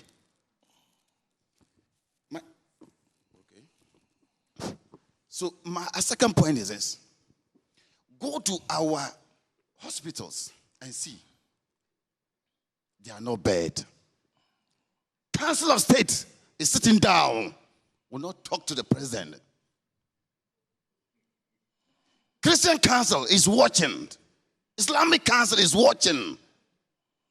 And they cannot call the president to the order. People are suffering. I took my wife to the hospital. I nearly wept and I asked God. So today, now, I am in the hospital. If I should go home and rainstorm or maybe any disaster, take my single room away. Who institution will I run to say, oh, Pacho, Babuami? Nobody. I don't know where I'm going to go. Tell me. But other countries, there are institutions when you benevolent, when you will need, you run to them and they'll come and help you. This country, no. Because the big man is not suffering. He has where he's enjoy. Article what? They enjoy. This president is going to leave very soon. As is leaving, maybe either MPP or NDC. They will have a number of Land Cruisers they will line up to auction them for themselves. When you're supposed to have a poll, when these cars will be put in, and you cannot think, you want me to cut your head and think for you? No. Okay. So if informal sector cannot rule, let informal sector come and rule. Because what we are doing is just like we know the thing, but we are not doing it. Yeah, and I guess that's what the conversation is about. It's about the citizens now taking over and being in charge. I want to get Alex involved, if you don't mind. Fine. I want to get Alex involved. Our mindset. Go to the traffic light and see the number of youth who are springing up, coming to say what change, what there. And we are sitting down, looking, watching, and they are growing. Yeah. All the traffic light, they are expanding. And we cannot say, okay, what is the measures can we do? To deal with it. Let me get others involved. There's a hand up here. The microphone. Oh, okay. I'll take it. Yes. A second, and I'll take that, and I'll come back into the front. One behind you. No, it's okay. You have the microphone. You have a microphone? Yes, please go on. Yes. Go on. All right. Yeah, good evening. My name is Onyameba Raymond Atakesen. I would like to start my contribution. It will be brief with a quote from the Bible. 2 Chronicles 7:14. Quote, "If my people, which are called by my name, shall humble themselves and pray and seek my face and turn away from their wicked ways, then will I hear from heaven and will forgive their sin and will heal their land." This is God speaking. I used to be a complainant. I used to complain as well. I used to talk about the problems, but I stopped. Talking about the problems, we are all experts. We all live in it. We all know the problems. So I'm glad you're having a program like this, which is leading towards solution. Now, if you analyze this scripture, God was speaking to his people, not the unbelievers. At the last end, he says, then he will heal their land. So the question is our land sick? Is our nation sick? Sick with poverty, sick with corruption, sick with deception, sick with tribalism, sick with immorality. Now, how is that going to be healed? It is not about the complaints. It is, and I'm speaking specifically now to born-again Christians. Because God said, if my people who are called by my name, he didn't say if the unbelieving politicians, he didn't say if the corrupt partisan politician. It says if my people who are called by my name will humble themselves. And we know a lot of Christians who are not humble. The Bible says that a nation divided against itself, a house divided against itself shall not stand. We have here in this country where pastors or prophets or the people of God have divided themselves and are lying to us saying God has prophesied, because one God cannot prophesy through one prophet that this one is going to win, and the same God goes back and prophesies to the other prophet that the other person is going to win. So the problem starts and stops with Christianity, because if the church gets it right, the nation will get it right. Now, well, I have to be brief, so I'll jump to more solutions. The problem we have with this country, and sir, today you've warned me. I'm very doubtful about people who mount platforms and speak. So even though sometimes I mount a platform, I prefer not to mount platform, because you prepare properly and you go and you deliver and you get clapped for. But you said something about the Constitution, yes. When you said you're a lawyer, which means that is your territory, you understand the Constitution, but that is not the crux of the matter. I have heard many people across the length and breadth of this country cry about change Constitution, change Constitution. If you are a Christian and a Muslim here, I tell you that you know that our Bible and our Quran, our holy books, are more important than any national constitution. After all, the Ghana Constitution is only about 32 years old. The Fourth Republican Constitution.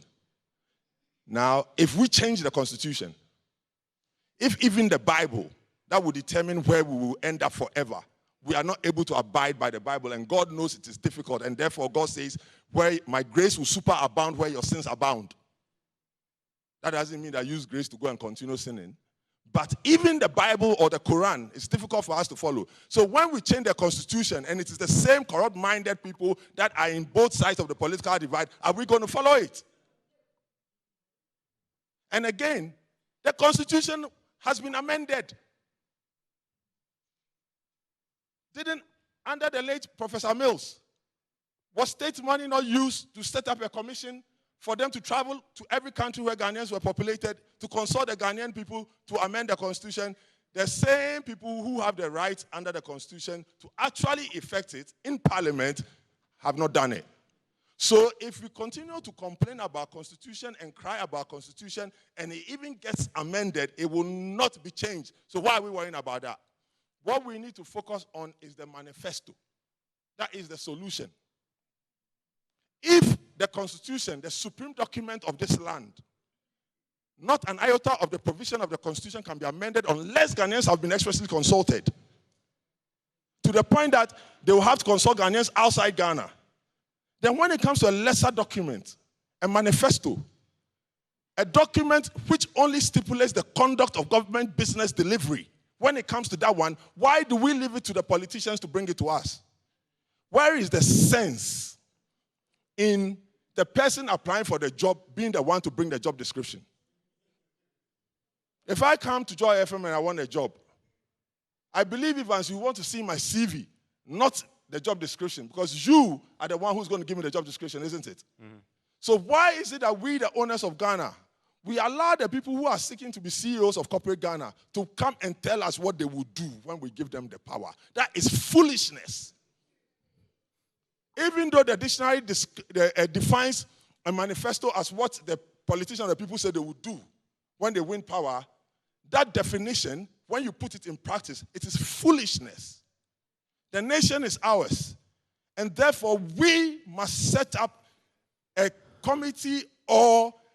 Okay, so let me fast forward. And briefly, okay. 1 minute more, so that I can get others involved. And by the way, the manifesto question you just raised, two sessions ago when we had this, David addressed it quite eloquently. And so that's something that he's really done some good research on. That means that you've won me again. Again, yes. So let me finish. Let me just finish on the manifesto. Yeah, you have 30 seconds strictly so that I can get others to. So in 2010, I registered an organization called the People's Manifesto Forum Ghana. Mm-hmm. And in 2019, when I made a mistake to share the idea with a lawyer friend of mine, he leaked it to a certain political party, which you know. And they decided to brand their manifesto the People's Manifesto.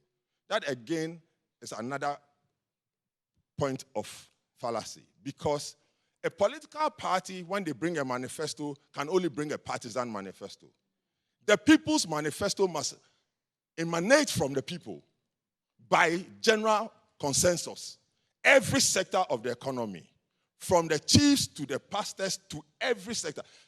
So my background is in tourism, so I understand how tourism can earn us money. As far back as 1998, tourism in Ghana was earmarked to surpass gold and cocoa in terms of foreign exchange revenue. What has happened because we don't have the mindset to even realize that is the place the money is. Yeah, you use the word mindset. Let me bring in the other participants, and I feel the passion. And I guess one of the things also I picked up from Akufo is that we have to be passionate about this problem. And you have to be angry about it. I think we've been very accepting of this for so long. It's time for the proper use of the word revolution, as she's been talking about. Yes, please. Good evening. Yes. Akufo, I have to congratulate you for your brilliant lecture. But what I want to say is that, yes, all that has been put forward are true. We all agree with it. But the point is the vehicle through which some of the things that you put forward will be implemented. Mm-hmm. Like you rightly pointed out, the politician has created a situation that suited him so that he will not try to change it. And David, you were talking about the media. The media is being controlled by the politicians. And so that agenda cannot be set. There's media capture. That's it. So the point I want to put forward, like you rightly point out, you see, the law is there, but you need to interpret it, and you can use the law to say anything, like you rightly pointed. But it comes to the moral issue, which my friend was trying to put forward, that the moral, those of us who believe in this mind revolution should sacrifice, put something forward to educate people. Because it's organization that makes it all. Kwame Nkrumah said that organization determines everything. If you leave it with the pocket of what you are saying, it will not materialize. Let's form a group, go to school, educate, come out with a syllabus, all that you have, and then we educate the people. Then it will gather the momentum that it requires, so that it will be a counter to what the politicians are doing. Because it's a deliberate effort. They have made our nation into, and some time ago there were classes. They learned all this, and they are implementing to be quite, and they're all student leaders, and we were on campus. They were meeting. They had this agenda, and now it's been executed. So if you want to have a change, you must also organize ourselves, volunteer in terms of money, in terms of everything, so that we will be able to influence the people. And I want to I'll come back to the audience, but I want to take comments on that very important. Yes, David. I think this is exactly what is happening. Because the very idea about this forum is that some people are ready to be talking, and that's part of the education. So I think it's important. I mean, like I said, I wish the media did more. A lot of the media are doing well, but I wish the media does more of this. And there are times that also in doing this education, especially from the media, we don't relate it to how it affects the people. I'm going to go to something Akufo said, and it may not hit you, but you can cross-check this. She talked about open defecation, where she was referring to what Yaon Sako said in his lecture. Now, how does open defecation occur? Half the time, it is because those who have built the houses don't have toilets in them. It's one of the major reasons. So let's go to the coastal areas, where you say the people, first and foremost, how does a landlord build a house without toilet facilities? It's a mindset issue. The fact that you are building a house without toilet facilities is a mindset issue. How does the planning department allow a house to be certified as a habitable dwelling without toilet? It's a mindset issue. Now, it's as if that is not bad enough. And this is what I'm going to say will shock you. Over the last 30 years, the last time we haven't done it was maybe over the last 5 years or so, or maybe the last 10 years. But over the last 30 years, we have consistently borrowed from the World Bank, at my last check, about $56 million to give to those who don't have toilets, to put toilets in the houses. And did the money go there? Go and check. The toilets are still not there. Now, the loans that we are paying, you and I are paying as taxes includes loans that was to be given to a person who didn't put toilet in his house. That a planner allowed him not to put a toilet in his house. That because he was a party constituency secretary, was allowed not to put toilet in his house. That I am going to pay. Unless you get the media to let people understand that somebody must enforce that toilet is put in the house, whether he is an MPP or an NDC secretary or not. And otherwise, you are going to pay the taxes. If you don't bring these things to the reality of the people, they don't understand that in the long run, it's you who is going to suffer. And then we will go to IMF, and then there will be DDEP, and then we will all suffer. Akufo. Yes, thank you so much for your contribution. I like what you have highlighted is really one of the things that I would be calling for all of us to embrace, which is that we should see ourselves. Yes, we want the media to scale education, but we should see ourselves individually as people I call master champions, mindset revolutionary champions. Within your own sphere of control, begin to educate people as to their roles and rights and responsibilities as citizens of Ghana. If even within this room, everybody does their best, and there's a ripple effect. So you teach one person, each one teach one, we would still have the skill education that we require. So I hope that you will at least leave this space. Even if we don't form a formal organization, you would at least leave here considering yourselves as master champions and begin the mindset revolution. Yeah. Sorry.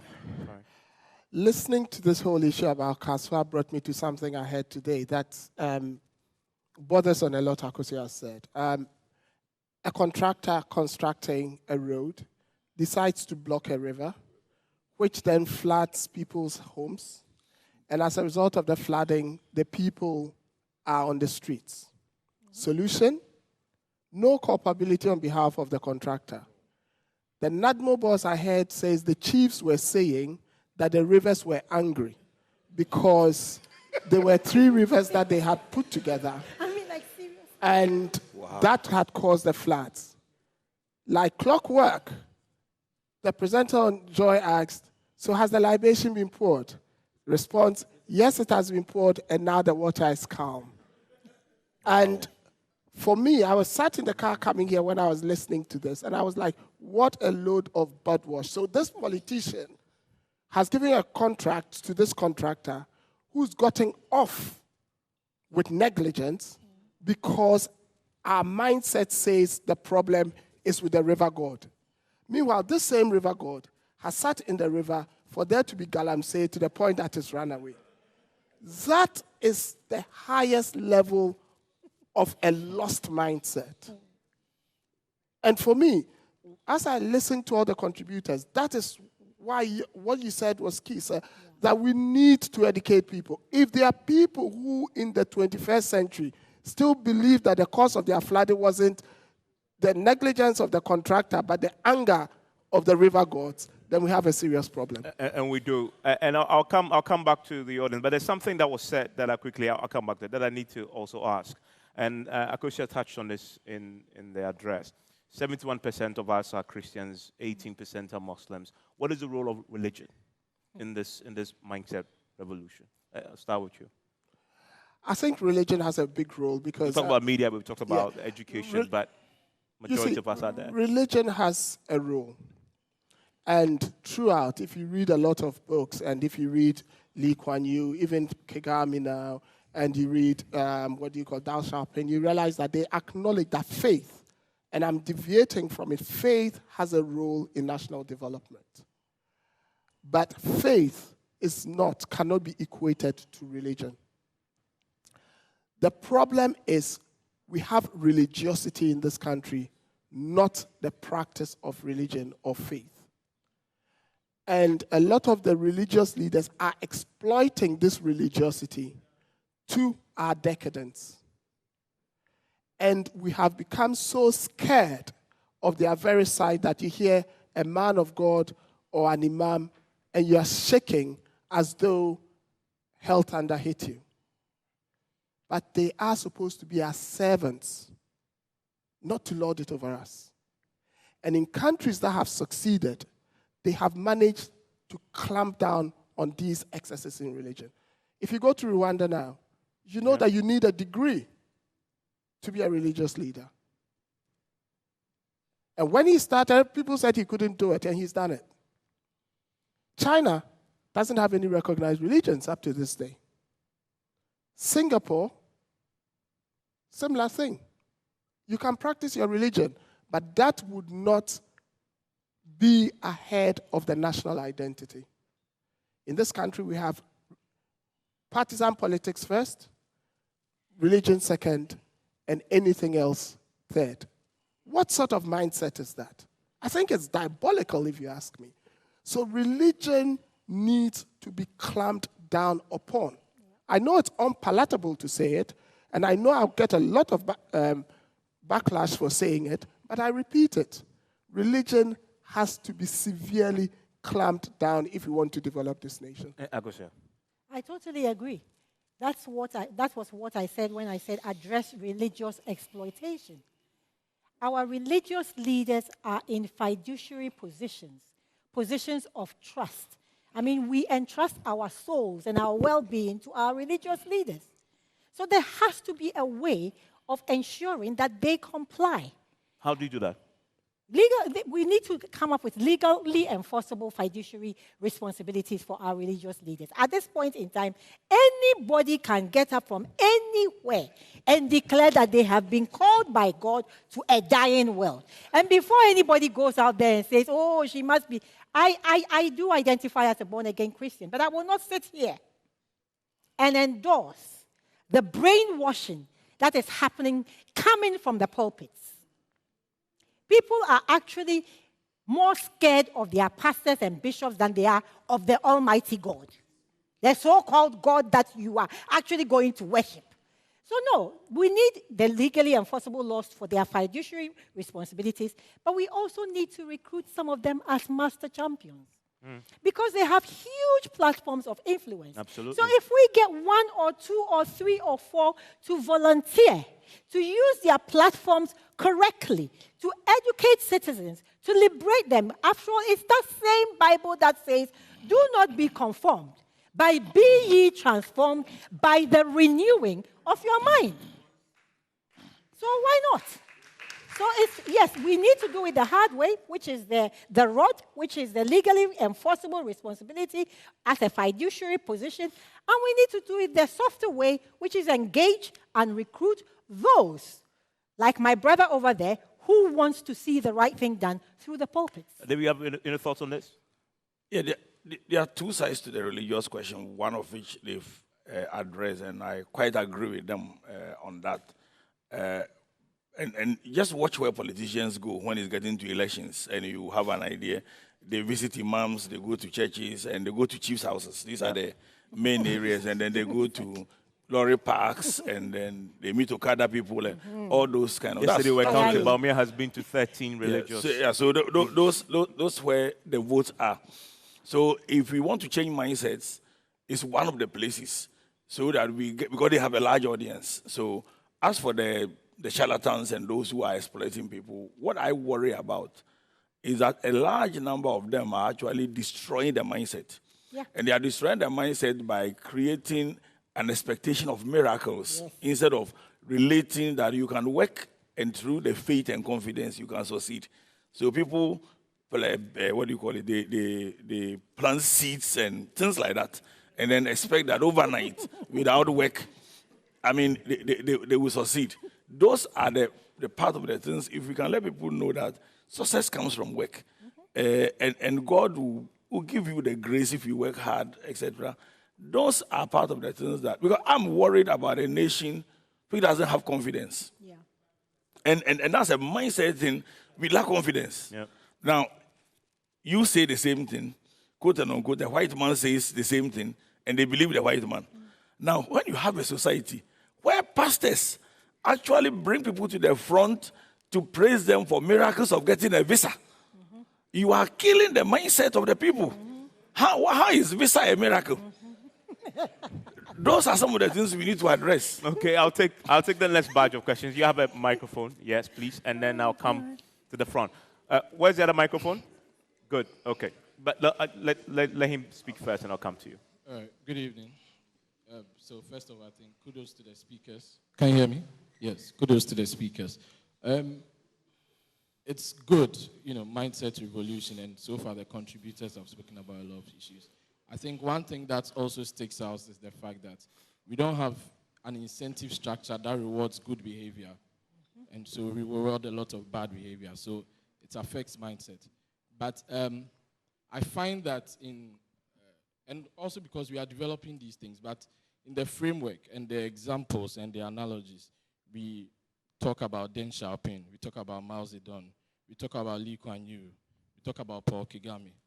It comes across that we concede that the only way out of this is either through benevolent dictatorship or illiberal democracy. So first of all, is that a concession, or is that something we have resigned ourselves to? And secondly, if that is the case, in your conceptualization, and that is to everybody on the panel, what kind of rights are you willing to give up if you want to have a benevolent dictator? Do you, like your cozy Thursday, sitting here discussing ideas, if your benevolent dictator does not want you to have such a system but good hospitals, are those the kind of rights we would like to give up? That is what I want to understand in talking about liberating our minds and mindset revolution. Thank you. Okay, good. I want to quickly comment on that because this is a topic people. I think one of the most fundamental problems with our mindset is we equate civil liberties with so-called multi-party democracy. They are not the same.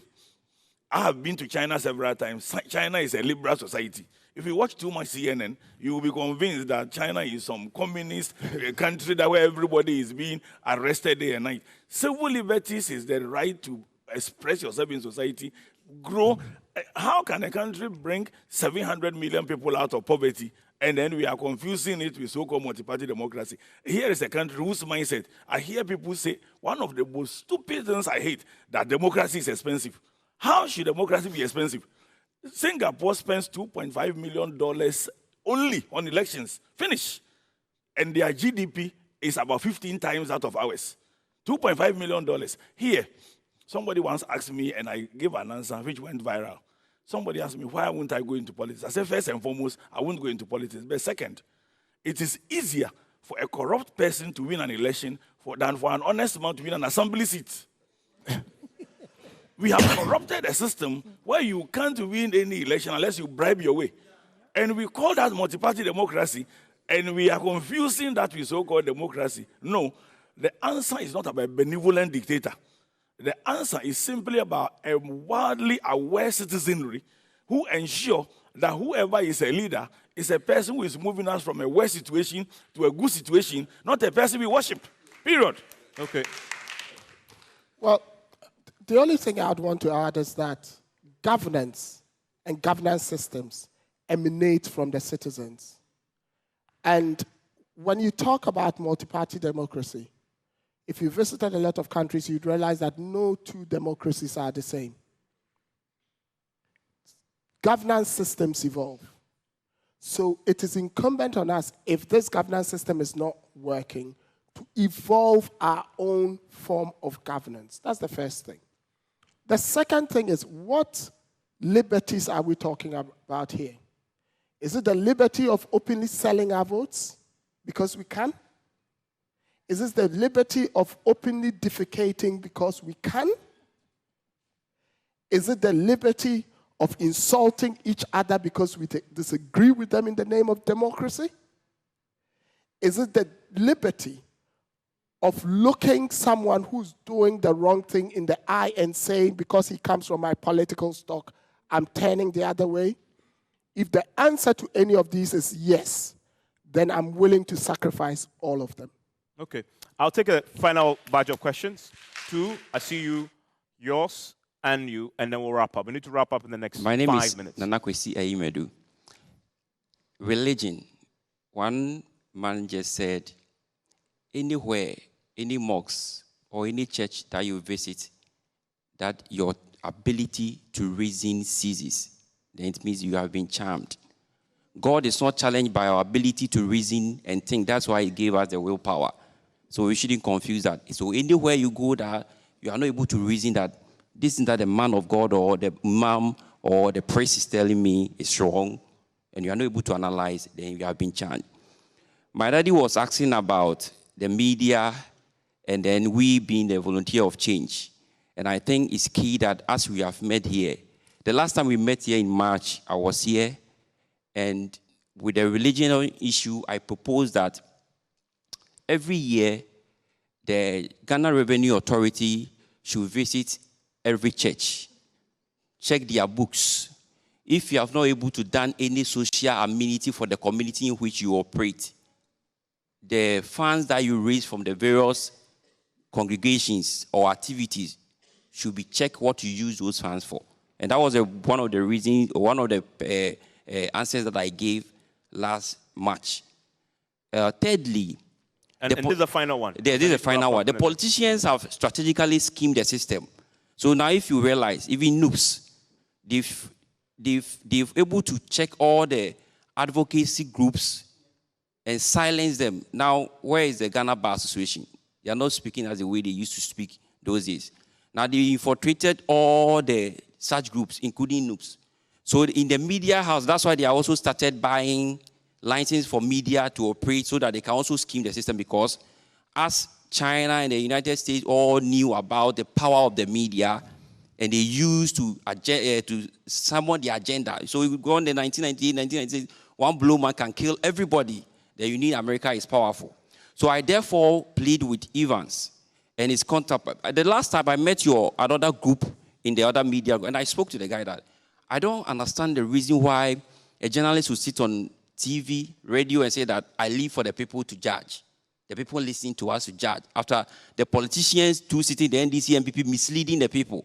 So I'll plead with Evans. I've been watching you with your play that you do normally, and I sometimes you said, oh, I live for the citizen to judge. I want all of us to have an opinion so that at the end of the day, you can conclude that, okay, these policies that they are into this, because there's deliberate attempt